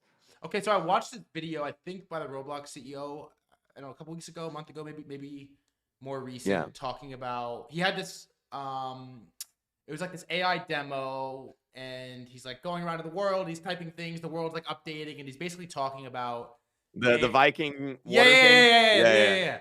Yeah. And so that in tandem with, it feels like one of the most popular Roblox trends is like how I use ChatGPT to vibe code a Roblox game in under 24 hours. Like, what's your take on AI and like the vibe coding impact on people's ability to make Roblox games? Is it all just slop? I have yet to see a good Roblox game that was made with AI. I'd say a lot of people that say that probably don't know what they're talking about. I think we'll probably get to a point where that's possible because like AI just seems inevitable at this point. But like what that looks like, I have no idea. It's I know a lot of Roblox games, they use AI to make the thumbnails, and like if a lot of people found out about that, there'd probably be a giant community uproar. But you think like so about the thumbnails? Gen Alpha is very heavy no AI, especially the Roblox community. Huh. Like pitchforks and torches. Do not touch us with any of that AI stuff. But they're definitely using it for like school and shit. Yeah. I think the big thing for Gen Alpha is the notion that they're replacing people or that people are getting paid less or something. And like, I mean, you know, we could have a discussion on AI. It feels it's scary because it's like I don't like. Obviously, as a YouTuber, there's a Twitch streamer that's completely AI, and a few days ago they were the most subbed Twitch streamer or whatever, and it's like, that's scary. It's a crazy time. Have you ever used Claude Code? Do you know what that is? I don't know what that is. Do you know what Claude is? Is that I think I've heard the bot, like the AI bot? You used ChatGPT, I would assume. Yeah, I know ChatGPT. Okay, so like OpenAI makes ChatGPT, and then Yeah. Anthropic is like another company that makes AI similar to OpenAI. They're instead of ChatGPT, their model is called Claude, and then they have this like code editor called Claude Code, and it's really fucking good. I was using it, so I had it like speaking to it in English. I built this like little script that downloaded like 20 of your YouTube videos. It like transcribed them, like everything about KreekCraft, and then it's giving me like summaries on like what you like, what you don't like, what not to ask him, like what to ask him about this game that launched on your birthday in 2020, and it's like giving me like comprehensive just like summaries. I use it for my Twitch VODs as well, and it definitely does feel like it will get to a point, if not already, where talented people, especially on the dev side, can use the dev tools to like enhance their work and like enhance their speed, enhance their productivity. It definitely doesn't feel like, at least right now, that this narrative of like 99% of people that have any job that does anything are going to be wiped off the face of the earth. I can show you some off stream. I'll send you some like Claude Code stuff and show you what I made. But I would understand why the younger generation in particular would hear the word and have like a visceral lockup type of reaction. Yeah, it's I think another thing too is like no well besides the the employment thing, you've got the economic like um impacts of AI. I think there is like the opposite side of the coin, like generative AI. Like you could have AI help in like cancer research, which could speed up research on diseases and health stuff. Like I think that's a great, like cool. That's awesome. That can help a lot of people. Um I think it's an interesting topic and like kind of like where it's going. And then obviously there's the Wally thing of like, well, like if we do get to a point where AI can do everything, well then do people just not work anymore? Like, what does that look like? I don't know. It's above my pay grade. Yeah, mine too. But it's interesting. Like the players of Roblox hate to hear the gamers. I feel like in general just hate to hear the term AI. But then Roblox senior management at every corner is like AI this, Yeah. AI that, AI that. Do you think Roblox company likes you? I question that a lot. I I talk to the CEO time to time. Really?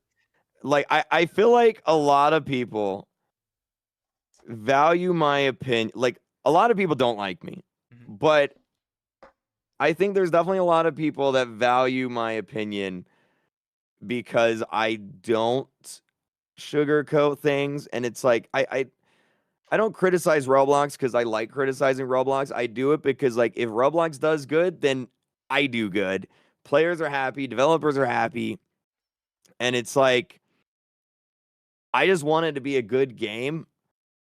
And a lot of people are kind of scared to, bite the hand that feeds them a little bit, which Yeah. is understandable. I just have a really big mouth. Like and I'm very opinionated. And it's so like, I'm just kind of that guy. Like I left the Star program. I'm no longer partnered with Roblox. That was my decision. Did you publicly say why you did that?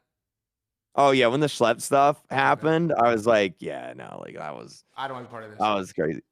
Yeah, yeah. And I did it because like obviously one YouTuber leaving, whatever. But like obviously I'm one of the bigger ones, so I was hoping that it would be like kind of like an eye-opening moment for Roblox to kind of like sit back and be like, look, what's our problems right now? Like something needs to happen here.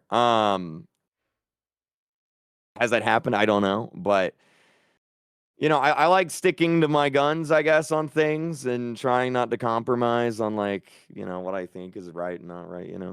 Which honestly, which is why I've like enjoyed watching your stuff. On the UGC thing, what do you think? Like, how big do you think it's gonna get from here? Just the concept of people creating and monetizing games, and what do you think comes next? Like, is it just Roblox gets 10x bigger? Is it everybody competes for it? Things like Fortnite gain more market share. Like, where does it go from here? I hope that other games get like Fortnite takes off. That they've kind of copied Roblox a little bit with their like I forget what they're calling, but their own little like mini games or whatever. Maps. Maps, yeah, maps. I think Roblox needs competition. Like look at Call of Duty and Battlefield. Battlefield shows up, now Call of Duty's got to like actually, listen to people. So I want there to be another Roblox where like they have like some actual competition because then they've got to like actually really try. Is that going to be Fortnite? I don't know because almost every Fortnite game right now is just dollar store Roblox. Which is ironic because most Roblox games are just dollar store Steam. Is it like So steal a like brain? Like what is like steal a brain rot in Fortnite or like what is it? the top game on Fortnite right now that at a point had more players than the actual Battle Royale mode is a game called Steal the Brain Rot, which is a direct clone of Steal a Brain Rot on Roblox. It's the No exact game. way. So Yeah. it's just like a giant circle. Like everyone's just going around in a circle with the same games. Yeah, yeah, pretty much. And like if Roblox isn't, like immune from that either. You could say Forsaken is basically Dead by Daylight, like it's a little different, but like I think it's a bigger discussion on the gaming industry. And I actually tweeted this the other day because I was talking to someone about this. Like You have a lot of AAA games coming, like Grand Theft Auto 6. How much is that going to cost? $100? I don't know. Like, kids aren't paying money for that anymore. They're playing these free games on Roblox and Fortnite. So what's going to happen to the gaming industry when these kids grow up and don't want to spend any money buying a game? Yeah. I don't know. It's an interesting discussion. I would imagine the GTA 6 UGC. Yeah, that's gonna have like you're gonna have to play. kids. Are you gonna play GTA 6? You have to, right? A little bit. Yeah, we've talked about it. I'm gonna make a channel where I start swearing and playing Grand Theft Auto. Start swearing. My bad. I imagine. No, you're good. I'm not streaming right now, so swear you want. I think what's gonna happen is like Grand Theft Auto is gonna come out, and a bunch of kids aren't gonna be able to play it either because it's their parents won't buy it for them or because they don't have money to buy it, and so people are just gonna make the Grand Theft Auto clones in Roblox, and those are going to be the big thing. Whoa. That's kind of a crazy take. GTA 6 and Roblox, that's probably massive, right? There's kind of already games like that. So, like, before 2020, the biggest game on Roblox was Jailbreak, which is basically Grand Theft Auto, close enough. And, like, obviously, over time, that game's kind of teetered off a little bit. But, I mean, Roblox is very trend-based, and so games follow trends. Brainrot got really big. People make Brainrot games. So I expect once GTA comes out, people are going to make GTA-style games. That is a crazy take. Not to throw a curveball, but do you hold Roblox stock? I don't know. I have a person that does. Okay, I was just curious how excited you are about the financial growth of it. Well, every time I look at the stock thing, I see a red arrow, so I assume that's not good. So I hope I don't hold a lot of Roblox stock right now. Yeah, I don't know anything about I know green arrow good and red arrow bad, and it's great, I just thought it was a better question to ask you. Think Roblox is going to get bigger, but I'll let you go in a minute. I have a couple more for you, but I'm curious on the serious developer side. If you're one of say you were to back a game or just one of these studios would put big money behind a game, how do you deal with the volatility of you grow a garden? You have 600,000 concurrents for a couple weeks, and then all of a sudden, there's some controversy, whatever happens. Next week, you have 30,000 players. How do you deal with that? I think a lot of Roblox developers shoot themselves in the foot. The Grow a Garden situation was entirely avoidable. I think the updates just they ruined the game. There's a lot of games that obviously games have a life cycle. This is true with any game. They'll have a peak, and the honeymoon phase doesn't last forever. So Jailbreak, for example, that game was the biggest game on Roblox from 2017 to 2020. That's crazy. It's no longer the biggest game on Roblox, but every day it has 20,000 concurrents, and it has that dedicated player base, and that's still pretty good. That's more than a lot of actual games. And that's just because they do a very good job at listening to people and updating the game. So I think a lot of big companies, and this happens a lot on Roblox, a big company will buy a game, they'll just over monetize it, squeeze everything they can out of it, game dies, everyone's shocked, and it just repeats over and over again. And is it better to do that in the short term, or is it better to make a game where you have an actual build up community that is going to last for 5, 6, 7, 8, 9, 10 years? I don't know, but obviously from a player perspective, the second option is the more fun one. Yeah, big. I mean, I guess makes sense how it always sort of ends, right? Yeah. Do you have a craziest Roblox developer story that you've ever heard of? Some in a couple days, someone made a crazy amount or built something crazy. Well, Grow a Garden was made in a few days. 3 days, I heard. Yeah, which is wild. It's funny because when Grow a Garden was blowing up, I saw that Bethesda posted the new Doom new Doom game had I think it was like a million people, million plays, and like I'm looking at Girl Garden over here with 23 million players right here, and it's like that's crazy. I'm like that's insane. And like that game, you know, Doom takes like 3 years to make. They made this game on Roblox in like 3 days. It feels a lot like YouTube. Sometimes you won't spend a lot of time on a video, but people value it more. You know, time spent doesn't necessarily indicate the quality, you know? One of my favorite takes I heard is someone called Roblox. I mean, this may be a popular take, but they called it Roblox the YouTube for gaming.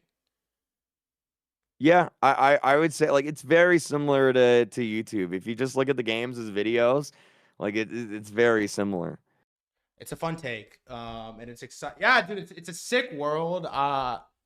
I have become a fan of yours, and I do appreciate you coming on. As sort of like a sign off, personal, like Yeah. selfish question, and I'm assuming I know you're not very familiar with me, but we both stream, and we both stream amongst a relatively like niche topic, and maybe not the biggest in the pond. Roblox is much bigger than the markets I talk about every day, but I'm curious, like advice for continuing to focus on one thing, for streaming, for just like general growth. I know you've been at it for a long time, but dude, you're fucking master. Yeah. Thank you. I mean, it's when you're kind of like starting out, you kind of have to focus on one thing because the thing is like people follow you, people subscribe to you because they like one thing that they watched. Like a lot of people, they'll just be like, Kreek, why don't you just play whatever you want? And it's like, well, if I could do that, I'd be streaming World of Warcraft every day. But like that's not what people subscribe for. They saw one thing, they want that one thing, that's what they subscribe for. And so like a lot of Roblox creators, they'll blow up off of like one game, that game dies, and it's like, oh crap, what do I do now? And so you kind of have to like pivot to something else. It's really hard to do variety right out the gate. What like a lot of people do is they'll build up their niche audience off of like one specific, like you may not be the biggest streamer, but you might be the biggest streamer of a certain topic. And then you can kind of branch out a little bit. It's like you become the big fish in a small pond, and then you go to a slightly larger pond, and then a slightly larger pond, and just kind of make your way up, you know? Don't say sick take. Kreek, you're a legend, bro. Thank you for the time. Thanks Yeah. for featuring me in the video. It was kind of a movie, and I'm looking forward to see what you put out, man. It was a pleasure. Thank you. I appreciate that. Thank you. All right, my brother. Good luck with everything. Have a good one. Cool. You too. All right, dude, peace. Bye. I like that guy, man. Dad, I like that guy. That's a cool ass dude, man. I like that guy. Also, by the way, we didn't spend a ton of time. I was trying to figure out like what he wanted to talk about Roblox. And I feel like he didn't want to spend like a ton of time talking about the finances behind it. I'm trying to figure out how to fucking flip games. But I feel like he didn't want to spend a ton of time on like how to flip games or like the markets behind them. But we got to figure out how to get in his Discord server. Huh? They're trading games, buying and flipping games. We got to figure out how to get in his Discord server, dude, right? That was I keep thinking about this Discord server. M&A with Discord. We got to figure out how to do that. We got to figure out how to get in this Discord server.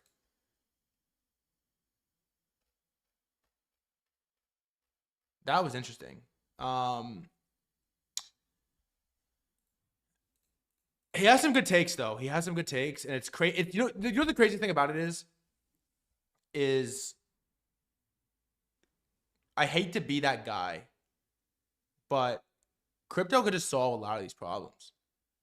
The most interesting thing he talked about was like, okay, imagine you're some 16-year-old kid.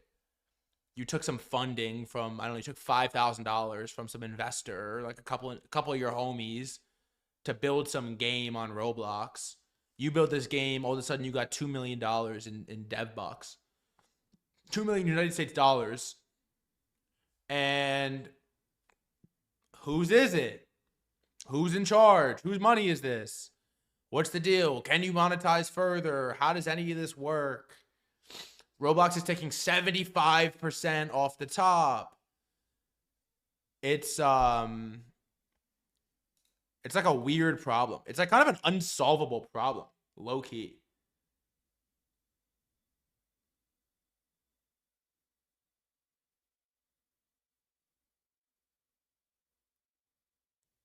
It's a weird problem, actually. I didn't even really consider that, but it's like Roblox's entire business model relies on like basically kids making games and making money from them. But there's no system at all for said kids to properly monetize in like a safe way. And so you're basically like figure it the fuck out for a bunch of people that have never like, bro, I didn't know how to look at a contract when I was 16. 18, 20. Like it's a weird problem. I'm not sure MetaDAO fixes it, but smart contracts definitely do. Smart contracts definitely do. So yeah, that was fun. I don't know how much more we're gonna talk about Roblox in the future, unless it's discussing how to make money from it. But I wanted to, I don't know. He fucking put me in a YouTube video. I'm like, all right, like yeah. I'm down. Let's. I would love for you to come on stream if you wanted to, and he wanted to come on. So honestly, shout out to that guy, KreekCraft. Cool ass human. Dare we check in on our beautiful digital precious metals? Not great. Not great, my friend. Also, real quick. Cool story, and just like thinking about you're maybe not the biggest streamer in the world, but you're the biggest streamer within your niche. And if you can get really good within the niche, and the niche gets really big, or you know the people really you get just get good at streaming, you can grow from it. That's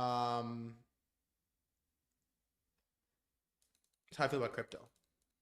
It's not the biggest niche in the world, but I think that we're right. I really do think that we're right, despite what these things look like right now. I really do think that we're right. Okay, let's see.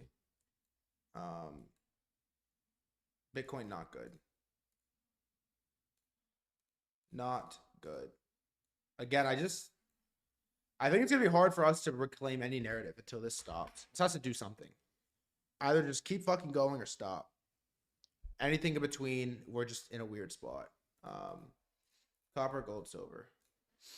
BTC, 84. ETH, not good. Hype, not good. Sol, not good.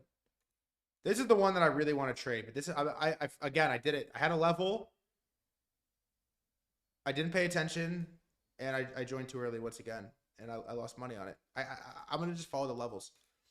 But I have a couple tweets like I don't really want to read this one. Been watching metals rip for weeks and finally admitted to myself this isn't healthy hedging. It's the market buying tickets to the lifeboats while the band on the risk on deck keeps playing EDM.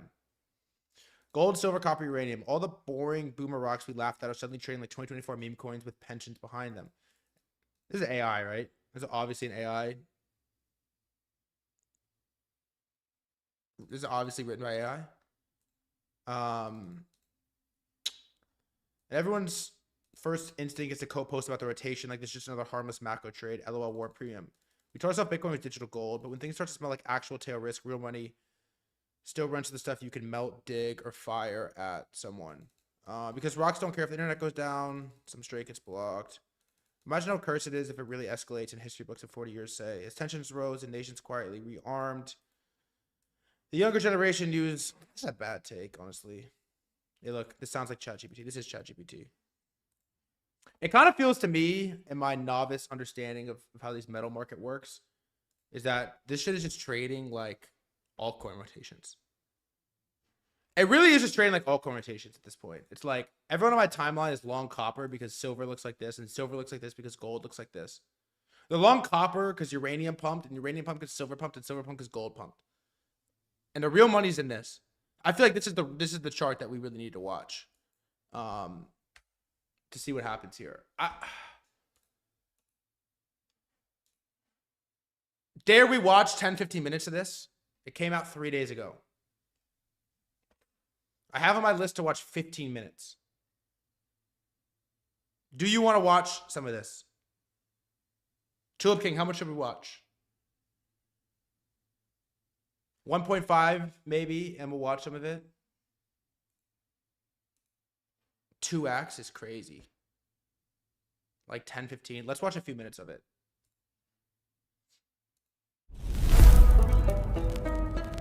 Two X is crazy. I can't do 2x. Peter Schiff, thank you for doing this. So when did you personally first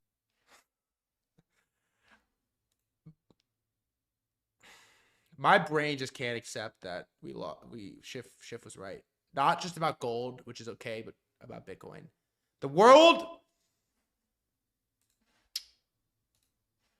doesn't allow, like, if in a scenario where it's not just enough for you to be right, but for your enemies to perish, the world doesn't let that slide. I'm just gonna say, but look, he bull posted for 19 years. He deserves a little victory lap. 19 years. Let's watch a little and see. Peter, thank you for doing this. So when did you personally first start buying gold, physical gold? Well, you know, ironically, the first time I bought gold was when I got bar mitzvah. This was when I was 13 years old. Wow. And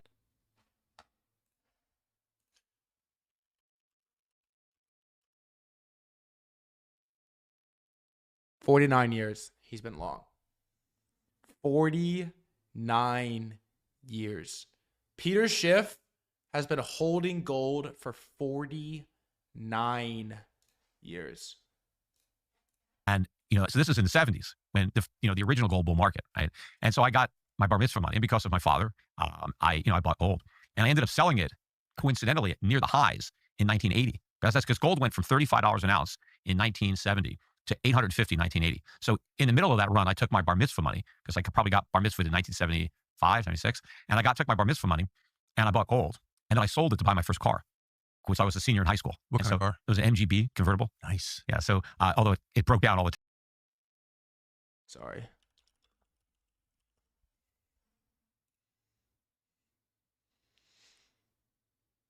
Damn, I hate this shit as Fly. I hate that this is Fly, bro. Wow. Time. And I bought it. It was a stick shift. I didn't even know how to drive a stick, but I wanted that car. So I had to figure it out as I was going along. So I happened to get out of gold, near the highs, because then gold went into a 20-year bear market, right? From 1980, when gold hit 800, it was, can you imagine that? Bottomed out at 250 year bear market? 2000, 1999, 2000. But that's about when I started recommending it. So I got into the brokerage business in the 1990s, and I was a stockbroker. But I also wanted my clients to own gold. I wasn't in the gold business at the time, but I believed that everybody should have, some of their portfolio in gold. And so that's when I started recommending it. And so it's outperformed by a pretty big margin. The S&P 500, Dow Jones, going back to the beginning of this century, right? 2000, 2001. If you were to price the Dow in terms of gold, it's down about 70%. And Against gold. Yeah. I mean, so there's an illusion that, we have all this prosperity, because in the year 2000, the Dow was about 10,000. Well, it is now. And now it's almost 50,000. After just right? 2x So that's in the a big last gain fucking week. when you price it in dollars that have lost a lot of their purchasing power. But when you price it in gold and realize that, hey, gold was 300 back then, and now it's 4,300, right? The gold, it took, I think, 45 ounces of gold to buy the Dow. And I forget what it is now, maybe 16 or 13. You can buy a lot more of the Dow now than you could back then. So what that shows you is that the gain in the stock market is inflation. It's not real value that's been created in the market. We've just destroyed the value of the currency that we use to price things in. Right. And so you need more dollars to buy stocks, but you don't need more gold. You could buy stocks with a lot less gold, because gold is real money. Government can't just create gold. They can't create inflation and create gold out of thin air like they do Federal Reserve notes, paper dollars. Originally, the dollar Inflates 3% every year, but who's counting? in 1792 was defined as a weight of gold. I mean, that's really what the dollar was. It was a specific quantity of gold or silver. And, for a long time, till 1913, when we got the Federal Reserve, we were pretty much just using gold and silver as money. And Also, even the thing about Peter Schiff, which is so funny, maybe we're wrong, maybe we are wrong, is he basically just shills Bitcoin and doesn't really realize it. Or maybe he doesn't want to realize it, and he's actually shilling gold, and he's right and we're wrong. I guess it's possible. But every argument he makes for gold is also a pro-Bitcoin argument. when the Federal Reserve was created, all the Federal Reserve notes were redeemable in lawful money and gold. And gold was money up until 1971. And even though Americans couldn't redeem their Federal Reserve notes, which we call dollars, they couldn't redeem them for gold. Foreign governments could. And foreign governments held a lot of gold as dollars as a reserve. But they did that because they knew that those dollars were not only backed by gold, but convertible on demand into gold. And so, we were on a gold standard even through the dollar up until 1971. But once we defaulted and the U.S. government, reneged on its commitments to pay gold for its notes, that's when the real inflation started. That's when we really started printing a lot of money. And that's why you had the big price increases of the 1970s. And it wasn't, which we've covered extensively. We'll watch 15 minutes of this. We're 4.5 minutes in. We've covered the 1970 pumps. Nixon, Arthur Burns. Arabs that were just, jacking up their oil prices because oil went from $3 a barrel to $40 a barrel. But it wasn't that oil was getting more expensive. It's just that we used to pay for our oil with gold, and we started paying for it with paper. But all that money, we printed it, in the 60s, for the war on poverty, the Great Society, the Vietnam War. We ran these big deficits, which, were small by today's standards, but they were big back then. And they were financed with inflation. And we saw the consequences in the 1970s. And we may have had a real dollar crisis because the dollar lost about 2/3 of its value during that decade against other currencies like the Swiss franc, the euro, the Japanese yen. But when Reagan came in and we had Volcker in 1980 and interest rates went up to 20%, and we really had some substantial reforms in our tax system, and we created a lot more confidence in our economy, we kind of stopped the dollar's decline at that point. But now I think we're on the verge of a much bigger crisis because I think that this time around, it's not going to be He scared the me U.S. when he going came off on the gold stream. standard. It's He going to did. be the world going off the dollar standard. And you really have to understand the degree to which the U.S. has used the dollar and its reserve status as a crutch. And our entire way of life as Americans has been supported by the idea that we could just create dollars out of thin air and then use those dollars to buy what the rest of the world produces. Right? We have these huge trade deficits now. In fact, Donald Trump used to talk about the trade deficits a lot as being the problem. They're a consequence of the problem. They're not the problem per se. But what enables these huge trade deficits, we have over $1 trillion a year trade deficit, is the world is willing to accept the money that we print for the goods that they produce. And when you produce goods, you need a lot of resources. You need land, labor, capital. You need factories. You need supply chains. You need raw materials. You need workers. Energy. Right? And you don't need anything just to create money out of thin air. Like the Fed just adds zeros right on a computer. Bitcoin. And so we're able to create dollars that the world wants, and we get all their stuff. We didn't have to produce it. Then the world takes the dollars that they earn from us, and they buy stocks, they buy real estate, they buy our bonds. And so as a result, our asset prices have gone up, and goods prices have stayed down, and interest rates have been relatively low because we're able to borrow what the rest of the world saves. I'm not gonna lie, he's spitting right now. Spade is spade. He's fucking articulate, man. Even though we don't save very much ourselves and we don't produce very much, we get the benefit of all these goods that are coming in, and we get all the foreign savings that are financing our spending. And I think all of that is about to change. I think that, when Donald Trump talked about Liberation Day, ironically, it was the rest of the world that is going to be liberated from the burden of having to support the U.S. economy. When Trump says that the world has been screwing us over and ripping us off, he's got it backwards. We've been screwing them over because we've been getting their stuff, and all we do is export our inflation. They get our paper. We get things that make our lives better, and they get our IOUs. And then, they use our IOUs to buy up our financial assets. But I think this is all changing. And I think what we're seeing now in the price of gold, where it's finally broken out of its consolidation, because after gold went from 300, 250, 300 to 1900, right? That was a 10-year move. It went sideways from 2011 to 2024. And it really broke out at the beginning of last year. And it's more than doubled since then. Silver has finally broken out. Silver had a double top at around 50 from 1980 to 2011. And it just broke out this year. 31-year double top. 31 years he's been buying silver. 31 years, bro. By the way, Tucker Carlson's only asked him one question. For the record, he asked him one question. He said, "When did you first buy gold?" Just gold broke out last year.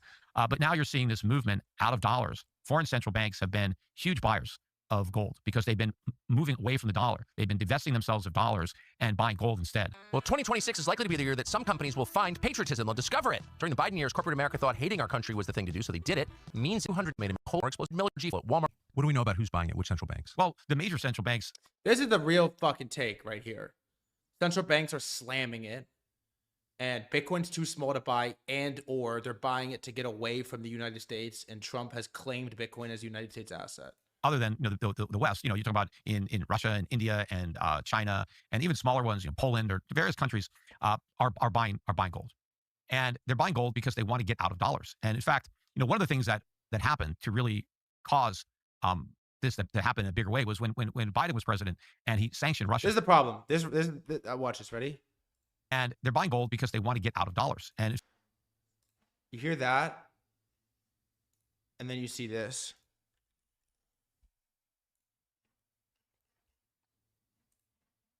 Just in, crypto czar David Sachs says the U.S. is, quote, one step closer to becoming the crypto capital of the world. And then you think to yourself, we have a narrative problem for the first time in a long time on Bitcoin. First time ever, probably. In fact, one of the things that happened to really cause this to happen in a bigger way was when Biden was president and he sanctioned Russia. And in sanctioning them, they basically took away a lot of their dollar reserves that they had entrusted in dollars, and we basically pulled the rug out from under them. We sent a message to the rest of the world that you could be next. Yeah. That, you know, This was the moment, by the way, Russia, Ukraine. This is what Arthur Hayes talks about. This is what Arthur Hayes talked about. This is what Matt Hogan talked about. 2023, Russia invades Ukraine. They basically get the rug pulled. U.S. basically pulls the rug on Russia, freezes all their assets.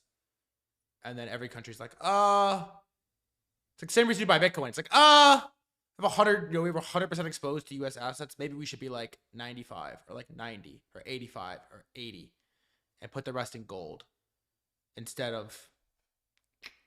if you hold your reserves in dollars, you're vulnerable. If you do unreliable store value. Yeah, I mean, it wouldn't even store value, but as a reserve asset.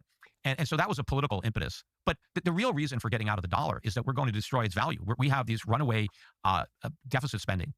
That is the source of all the inflation that we have. It's the Fed monetizing the debt that the government is creating. A lot of people don't know what inflation is. They just think it's prices going up because that's what the governments tell them or some economists tell them. But prices going up are a consequence of inflation. They're not inflation.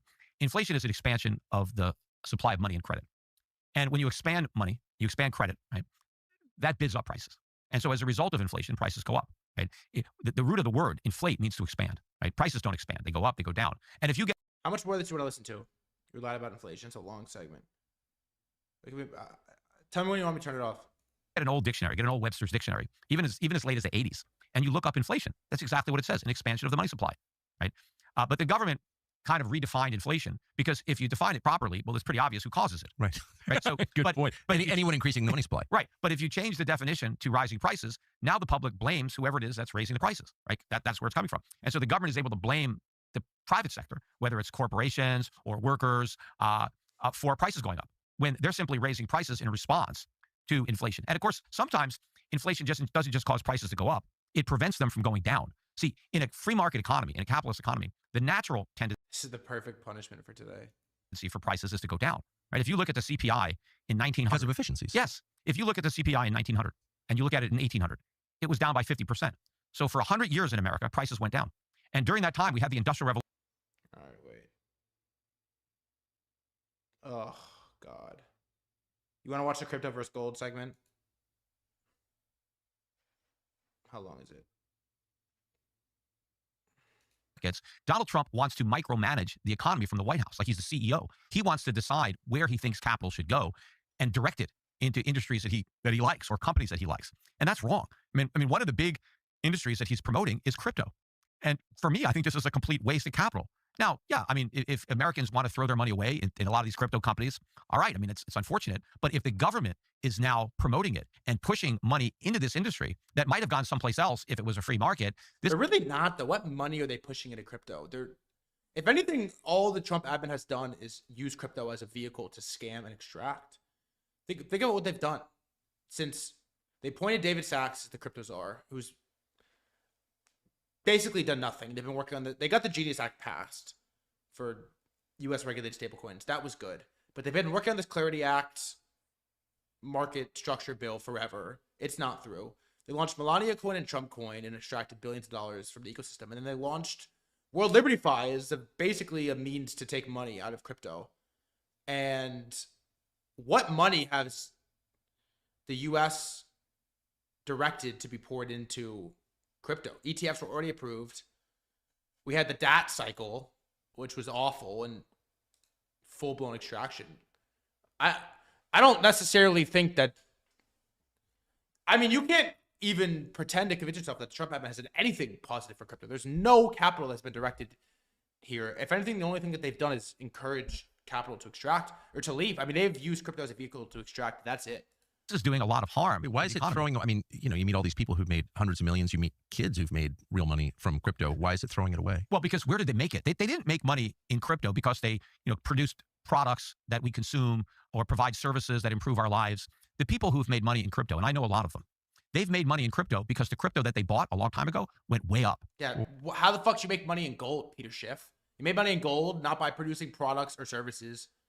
You made money in gold because gold went up, and you also have a website where you sell gold and you take a broker fee on that as well. How is that different from buying gold? Well, I'm not people. I don't know a lot of people who got rich buying gold, right? I've done really well. Just be honest, and so have you. No, right? Okay, we tripled our money. I don't know a lot of people who they bought a long time ago went way up. Well, how's that different from buying gold?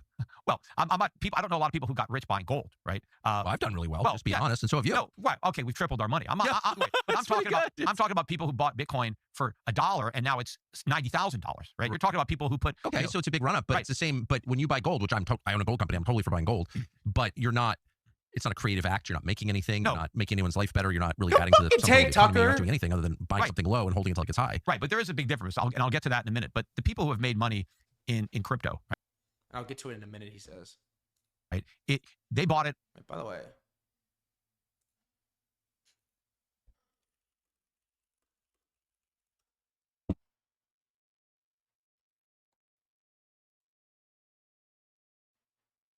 Battalion Metals. Their cause is getting into the physical gold business. Bringing integrity back to the precious metals industry. And it's a video of Tucker Carlson. Got it. At a very low price. And now other people are buying in at a much higher price, believing that they're going to be able to do the same thing. There are people who are buying Bitcoin now at $90,000, whatever it's at. They're buying it because they think it's going to $1 million. They think they'll be able to sell it at $1 million. People are buying fucking gold. And of course, the only reason someone's going to buy it at $1 million is because they think it's going to 10 million, right? So it's all this greater fool theory. And so, but why is that different from Nvidia or any stock? So Nvidia, right? And I think Nvidia is overpriced, but Nvidia is a business that is generating income, right? Selling its GPUs and has earnings. So it's an actual viable business. The question is, what is that business worth? I think it's worth less than the market currently believes, but it's worth something. There's no doubt that Nvidia is a valuable company that is producing things that people need. But the rationale for the trade, like for the average person buying any stock, is that I will buy it lower than I will sell it. Well, and the people at the very end of that chain, as it starts to decline, get screwed. Well, if that's the reason, look, if we buy stocks, right, for our customers at Your Pacific Asset Management, which is my company, the most important criteria is the current earnings and the dividends, right? So I'm buying companies because they generate income to me as the owner. Just like if I were to buy real estate, I would look at the rental income, right? For sure. What am I getting in rent? Yes. Right? It's just funny though, because it's like he uses this, they generate earnings, cash flows as a anti-Bitcoin argument, but then he's the gold guy. If you just buy real estate because you think the price is going to go up, well, you're a real estate speculator. Maybe you'll speculate right, maybe you'll be wrong. But it's different from an investor who's looking at the cash flow. For sure. So when I buy a stock, if I'm getting a 7, 8, 9% dividend, right, because I own that company, it's paying me a dividend, I don't need the stock to go up. I just get my share of the income. I'm buying into a business that is generating income. Now, if the business grows and generates more income, in addition to my dividend yield, when I go to sell the stock in the future, if it's a more valuable company that's generating more income and paying more dividends, then I can sell it at a higher price than what I paid, right? Because the business itself is more valuable. But if you're simply buying a company that doesn't even make any money, and maybe it's losing money, and you just want to bet that in the future it might make money, you're speculating on a stock. You could speculate, but it's very different from being an investor, right? You're a stock speculator. But when you buy Bitcoin, you're not even speculating in the sense that Bitcoin is going to earn money in the future. It's never going to earn money in the future. It is a non-income producing digital asset. Seriously, that's a good take. If you replaced the word gold with Bitcoin and Bitcoin with gold, you are literally Michael Saylor. It's the only difference between them. It's the same thesis. It is like the exact epitome of it is the identical thesis. It is the identical thesis. Except one can't be inflated. It's the money of the internet. It's the new generation. It's the digital version. It has product market fit as the money of the internet. Powers everything online. Everything goes digital. You don't have to store it. You could cross country borders with $10 billion by remembering 12 words in your head. It's like gold. It's like gold if you made it perfect. And it's 20x cheaper. It's marketed as if it were. And it's also permissionless public ledger that will exist in perpetuity forever, as long as you have access to an internet connection, which powers the world. Digital gold, but it's not digital gold at all. It's got nothing in common with gold. Gold is a valuable commodity. Now, when you own gold, when you decide to buy some gold, right, what you're doing is you're storing that gold so that somebody in the future can use it, right? Gold is unique among commodities in that it doesn't decay. It doesn't. I mean, nobody uses it. How do you use gold? I have like a little bit of gold on my neck. He uses gold. Spoil, right? For thousands of years, gold will stay the same, right? And if a ship sunk 500 years ago in the ocean, and you can salvage that ship today, if there was gold in it, it looks exactly the way it looked when the ship sank. Everything else is so the physical properties of it are enduring. But they're not just enduring; they are important and valuable because they're needed in all sorts of industries, right? And so when you are storing gold, the gold that you're storing can be used in the future, not just by a jeweler who would want it, to make jewelry, but to use in aerospace, in consumer electronics, in medicine. There are all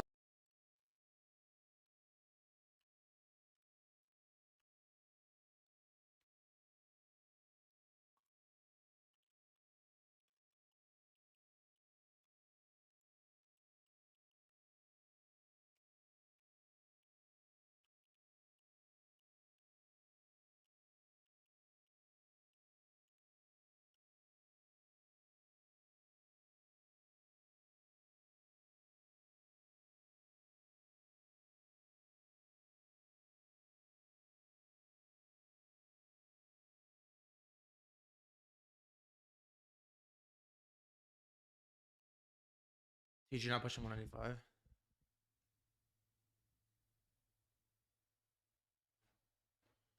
Well, it's actually higher than I thought.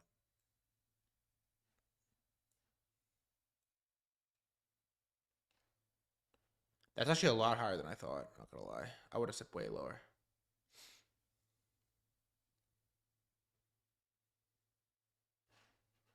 Okay, we're gonna not use this argument. It doesn't conform to my bias. All sorts of things where you actually need gold. They're industrial applications for gold. Right. And there are more uses for gold now than there's ever been. And in fact, we're developing new uses all the time. So as we advance as a civilization, we come up with more ways that we can utilize gold. And so when you're storing that gold and, we're coming up with new ways to use it. Holding it for somebody to use in the future. That's why it's a store of value. But can I also add to that? I mean, that's obviously true. Yeah, to be fair though, 44% value of jewelry is also speculative though. Downstream price of gold is like art. That could take, by the way. It's even more true for platinum, which is not as prized as gold. And I think the difference is that gold does have a mystical quality to it. It's been a medium of exchange for all recorded human history, all recorded. I mean, from the earliest writings we have refer to gold. So there's something about gold that people associate with value. And well, it has value. It's not that they associate it. Well, it has industrial value. Okay, it has. But even even here, I have a gold bracelet that I'm wearing. I mean, just having a jeweler have a gold watch, right? Like sometimes I wear gold when I know I'm going to talk about gold. But the reason so people could see that people like it for a reason as to where it is gold. But the reason is not so easily explained. It's not just that it's, But it doesn't just like have value because you're wearing it. It's like I'm wearing a fucking hoodie that has polyester or plastic and the big 2.6. Doesn't make it worth $500 an ounce. Useful in medical devices or in consumer electronics. Is there something about it that resonates, that hums at a certain frequency within people? And right, and you're talking God knows what that is. Societies that never had any interaction with each other were using gold. That's kind of what I'm saying. Right, but we don't know why. Let's be honest. We don't actually know what that is. No, but when you look at gold and you look at the things you can do with it and the properties that it has, we as humans value the properties that gold has. But it's just inherent. It's like we always have. Well, I would imagine that if there's life on other planets, they value gold there too. I think it's kind of a universal thing as far as the properties that gold has. Now, what Bitcoin did, right? Gold wasn't the first money. It was the best money, right? Because before we had money, there was barter, right? We invented money. But when there was no money, and if two people wanted to trade with each other, they would barter. So if I was a butcher and you were a baker and, you wanted some meat, you would offer me some of your bread, right? And then I would give you some meat and we could trade. But what if you're a vegetarian, right? What if you don't want meat? How am I going to buy your bread if all I have is meat, right? So it was difficult because you needed a confluence of needs. But man invented money, right? Which was a commodity that everybody would accept as payment. And so if I had money, then I could buy your bread and give you the money. And then you could take that money, right, and buy something else. But the money also had to be something of value, but not bread, which would go stale, or meat that would, go bad. The money had to be a commodity that would hold on to its value. And so that's where, gold came in. So instead of giving you meat that you'd have to eat right away or freeze it or something, I just give you gold. And you knew that was valuable. And somebody else, the candlestick maker, would take gold for his candlesticks. You don't need to give him meat. You don't need to give him bread. So, and a lot of things were used as money, throughout societies. But what ended up being my least favorite take, though, by the way, is alien take. We cut the alien shit. If there was life on another planet, I honestly think they would find Bitcoin more fascinating than gold. It's like, dude, we got to cut that. That got to go as a take. As a serious take that we are sharing on the stream, that has to go. No more of that. No more of this aliens would blank. Because if that's all we got, dude. The guy Hunter came on and he's like, yeah, I think an alien god invented Bitcoin. And I'm like, that's maybe true. But if that is true, can you call your alien god and tell him to come hit the charts, hit the green button?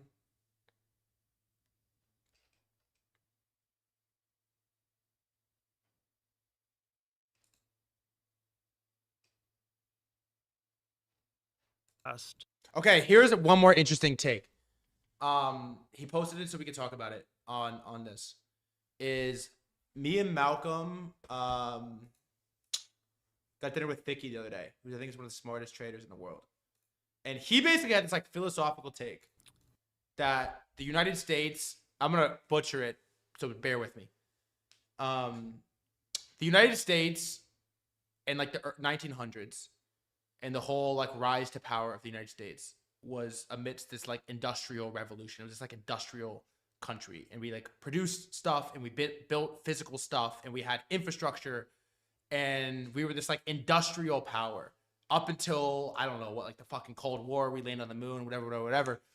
And basically like the 80s, 90s, and really like the 2000s on, we pivoted, and everything that we've built of value has been digital. It's been software. It's been bits, as he called it, bits. Bits and atoms was his discretion here. It was like we were an atoms country, and then we became a bits country, and all of the growth that happened in the United States were bits. And he basically has this take that Peter Thiel and a lot of the really smart people in the world have been discussing for a while, is that there's going to be a great rotation from atoms or from bits back to atoms, right? Like it's like all they're talking about right now, right? It's like, the shortage of rare earth metals. The United States realizes, holy fuck, we actually can't produce anything, and we actually need these metals. And actually, China has become this like world power by focusing on atoms, right? They build all this infrastructure. They build the industrial side, and then we're like, oh fuck, we're late. And so there's like a sick back and forth. There's the Thiel video, basically talking about the rotation from bits to atoms, and then there's a quote tweet, basically like disagreeing and saying that it's not possible. Let's watch both. The story I don't know if I explained that terribly, but maybe I didn't.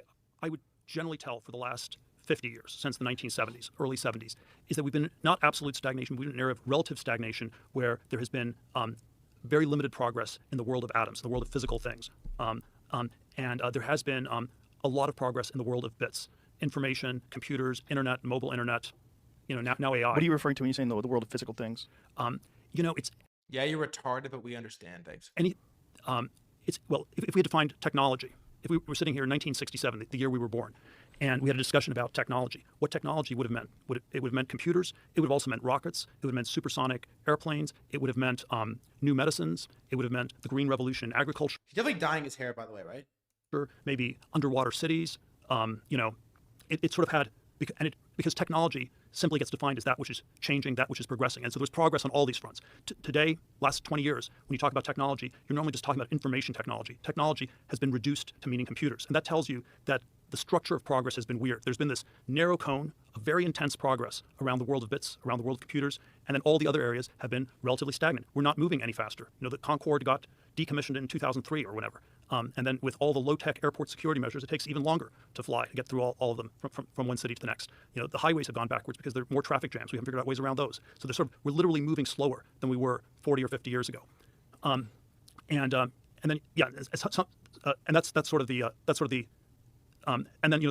of course there's also a sense in which the screens and the devices have this effect distracting us from this. So when you're riding a 100-year-old subway in New York City and you're looking at your iPhone, you can look at, wow, this is this cool new gadget, but you're also being distracted from the fact that your lived environment hasn't changed in 100 years. And so there's a question: how important is this world of bits versus the world of atoms? I would say, as human beings, we're physically embodied in a material world, and so I would always say this world of atoms is pretty important.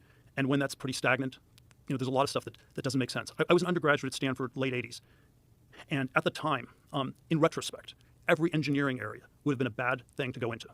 Mechanical engineering, chemical engineering. Yeah, good take, by the way. When's the last time this brother was on the metro?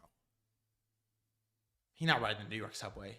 All these engineering fields where you're tinkering and trying to do new things because these things turned out to be stuck. They were regulated. You couldn't come up with new things to do. Nuclear engineering, aeroastro engineering, people already knew those were really bad ones to go into. They were outlawed. You weren't going to make any progress in nuclear reactor designs or stuff like that. Electrical engineering, which was the one that's sort of adjacent to making semiconductors, that one was still okay.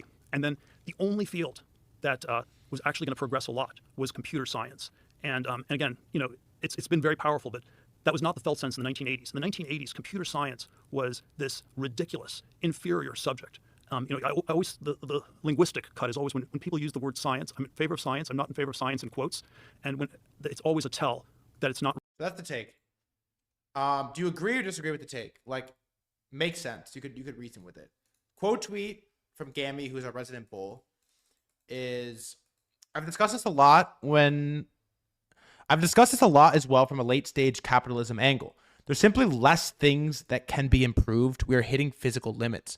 We can't handle cars going over 100 miles per hour. We don't need refrigerators that get colder than freezing. Communication can't be faster than cell phones. The sound barriers is restricting flight for now. We have hit physical limits for many things. Hence, progress has largely been digital, virtual, quote, meta progress. Sick take. And as we look at this and we look at what we get excited about, the Google DeepMind metaverse building and AI and Claude Code, it does continue to feel like the most exciting potential for growth continues to just be on the bit side. Like, I don't know. Like, he makes a good point, right? Like, yeah, the cities are the exact same as they were 100 years ago, but I don't know. I live in a pretty fucking lit building.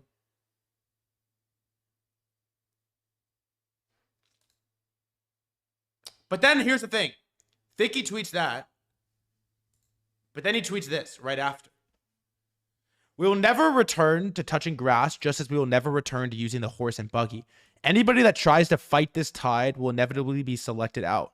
Civilization will continue to be more terminally online. It's like a direct...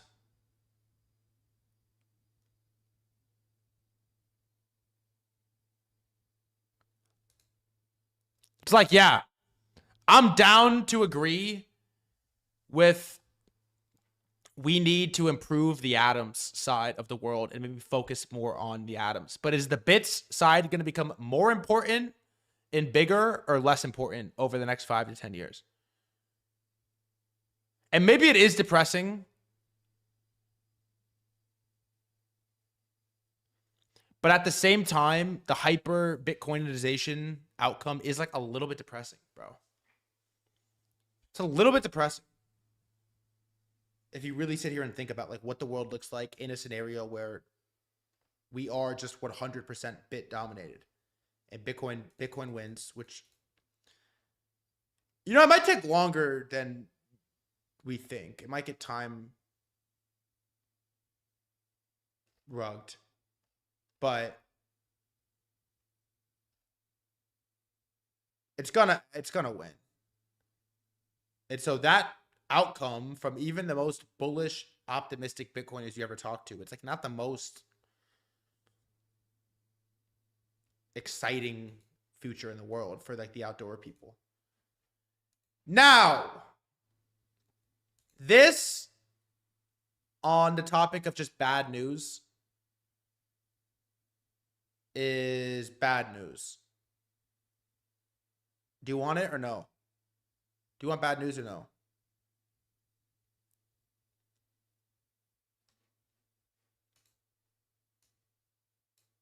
You want it? Fuck it.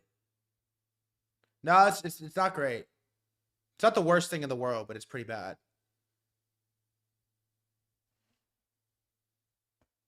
Fucking level me, bro. All right.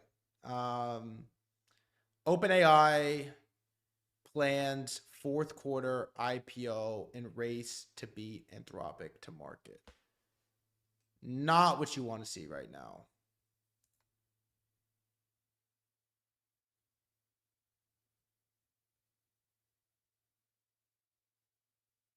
Really not what you want to see.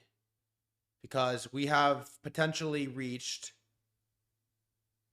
There is no more money to squeeze out of private investors. And so it's now time to squeeze from public investors. I don't really think the market is going to react very good to this. They're terrified of Claude. Rightfully so. But once the giants start IPOing, it's GG's. Right? What's the historical precedent for this? Like, okay. OpenAI just announced their IPO. My thinking is once the AI giants start IPOing, it's probably the local top, if not close to it. No more money to squeeze from private investors, so we need to take it from the public. Bro, listen, the trenches are hot right now. Dude, stop. Stop it, man.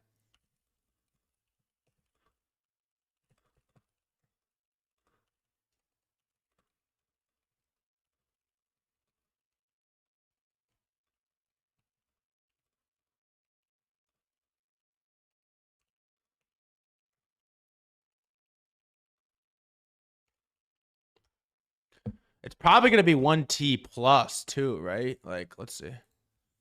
Damn, crazy news. Oh, no. Not this. Look at this too.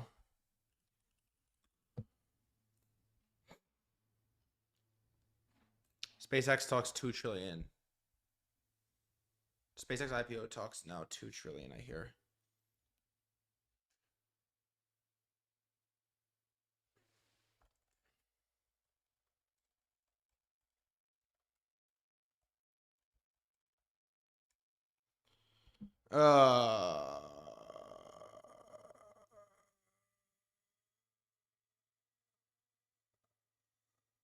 Yeah.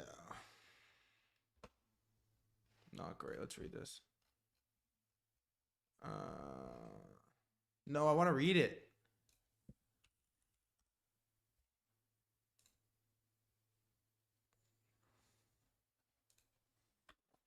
Damn, this like just break like right now. Is that the first story? It's the first. It's the only story.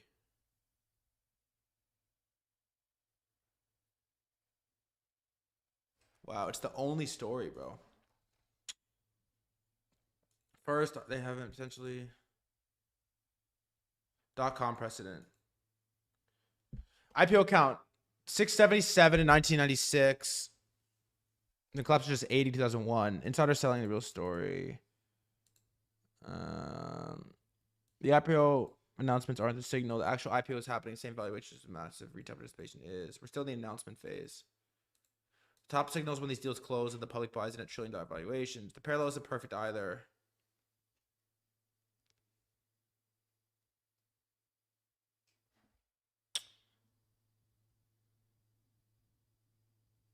Yeah, not a great take on this.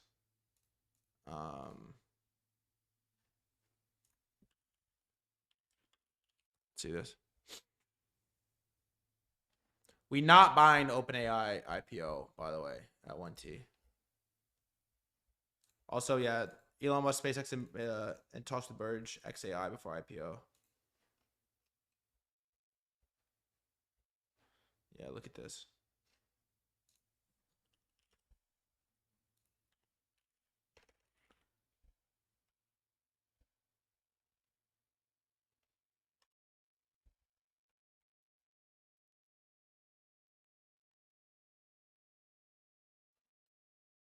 There's no volume.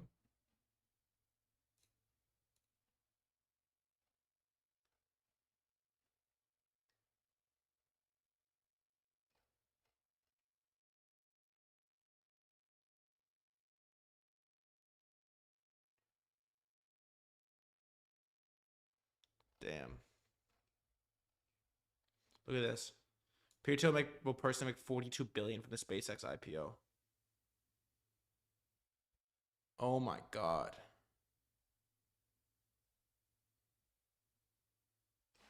Talking about the subway hasn't gotten better in 100 years.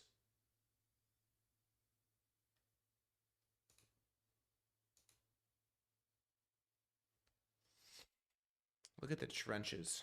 What do you want me to look at? Dude, I can't believe you tell me to look at the trenches right now. It comes at 83K. Talk about look at the trenches. Elon coin. It's at 2 mil. I just like can't get excited about this shit right now. Elon coin. I just can't really get excited about Elon coin. I'm trying to figure out what the fuck we rotate into. That's what I'm trying to figure out what we buy next. I'm trying to figure out what the next trade is. What we do next. I can't really get excited about Elon coin right now, bro.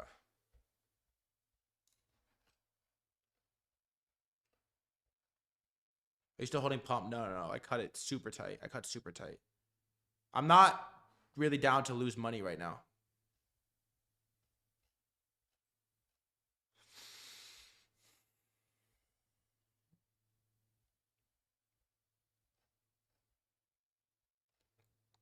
Yeah, there's not that much coverage about this. Let's see, OpenAI. There's really like minimal coverage about it right now.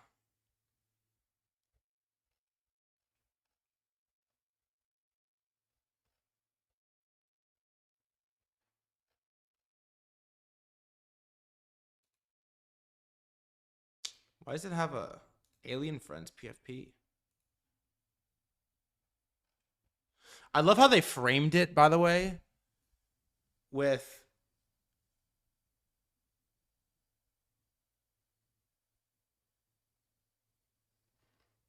to compete with Anthropic. Whose story is this? Why did they frame it like this? To compete with Anthropic. That's a crazy narrative that they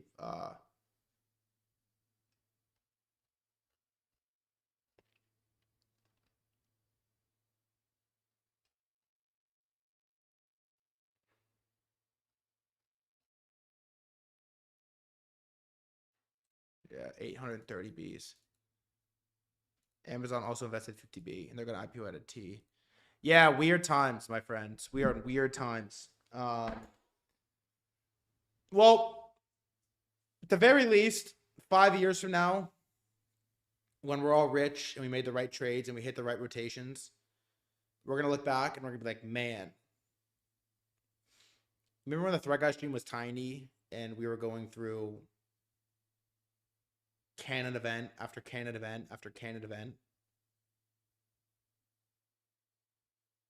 on AI and vibe coding and metals, and that time we were actually concerned about Bitcoin, and that time people were actually wondering, like, crypto, could it not be the best?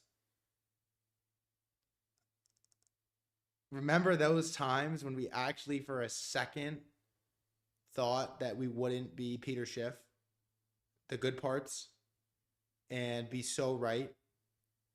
And you know, I think the reason right now is weird, chat, and the reason that like I almost feel weird kind of coming to y'all and we're like learning in public because I'm a little bit like, is that there's not really a clear what's happening right now. The most clear through line from every smart person is, wow, something definitely broke and I can't wait to figure out what it is. This is the most, like, this is the reason I'm like hesitant to bring on the macro schmacro guys, and why I'm like not that excited to like bring on the macro profits to tell us about like the yen carry trade or like interest rates or any of this, is because the macro guys are probably the least clueless right now. The TA guys are in shambles. The macro guys, I think, are in metals generally, but they all have a completely different reason as to why that they're in metals. And everyone has a different take for everything right now. Like I feel like it's the most segregated and fragmented I've seen people on like what's happening. And the only through line take is something broke, and hopefully we're a day closer to figuring out what exactly that is. And I don't even really know what that means. Like, what do you do with that information exactly? I don't really know. Maybe you just say fuck it and you long gold with the tight stop loss and just see what happens. But I'm gonna do the only thing that I know what to do in this spot, is I'm gonna continue to believe in what I believe in until it's fundamentally broken. And I'm gonna show up stream tomorrow, and the way things are moving right now is the 19 things that happen between now and tomorrow's stream I'm gonna write down, and then we're gonna talk about it on stream tomorrow. Then we're gonna do the same thing on Monday and the same thing tomorrow, the day after, the day after, the day after. So if you want, I'm down to get one of these like macro guru guys on stream for next week. I don't think it's going to be particularly helpful, is my only pushback. Is I don't think it's going to be that helpful. And I think you're probably going to leave feeling worse than we joined. The two that I'm interested in bringing are Capital Flows and Fade Out. And so I'm down to bring them on if you want. Maybe Monday I'll do it. I don't think either of them have like the answers for us, but I think that they at least can talk about it, which would be interesting. Have a perspective. It's nice. I just want to hear takes. So they are just yappers. And I think what we should do, like how we should spend the rest of our time, is that we're just gonna start crowd sourcing takes. I could maybe bring Capital Flows on tomorrow if you wanted. I can maybe bring Capital Flows on tomorrow. But one thing I can tell you, my friends, is that we are traveling through canon event after Canada event. It's the roaring 20s of all roaring 20s. These times, especially as a trader, I've been a trader for like 5 years now.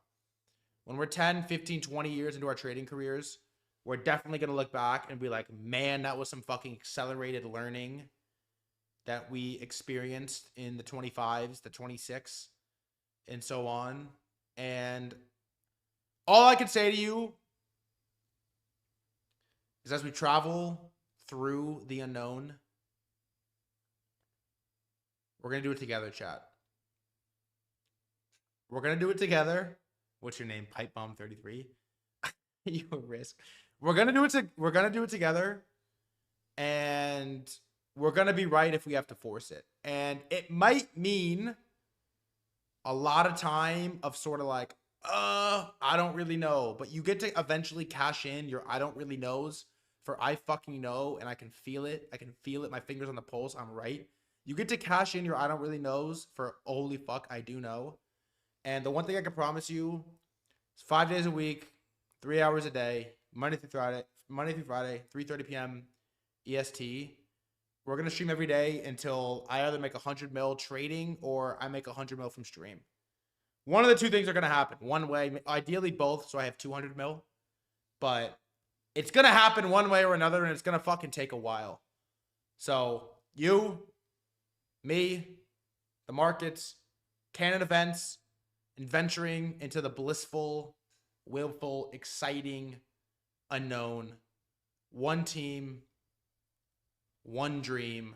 Hold on for dear life because we're going to survive. And the only way you don't make it is if you stop trading. Hello, Cyrus. I love y'all. I appreciate y'all. I'll see you tomorrow. I think tomorrow's going to be a chill stream, and we'll stack the macro guys for next week. It's probably what we're going to do, is stack the macro guys for next week. If you really want it, I'm down. Let's do it. Let's do it. We'll fucking do it. One team on 3. 1, 2, 3. One team, one dream. One team on 3, one dream on 6. 1, 2, 3, one dream. 4, 5, 6, one dream. I love you, motherfuckers. Have a good one. Peace.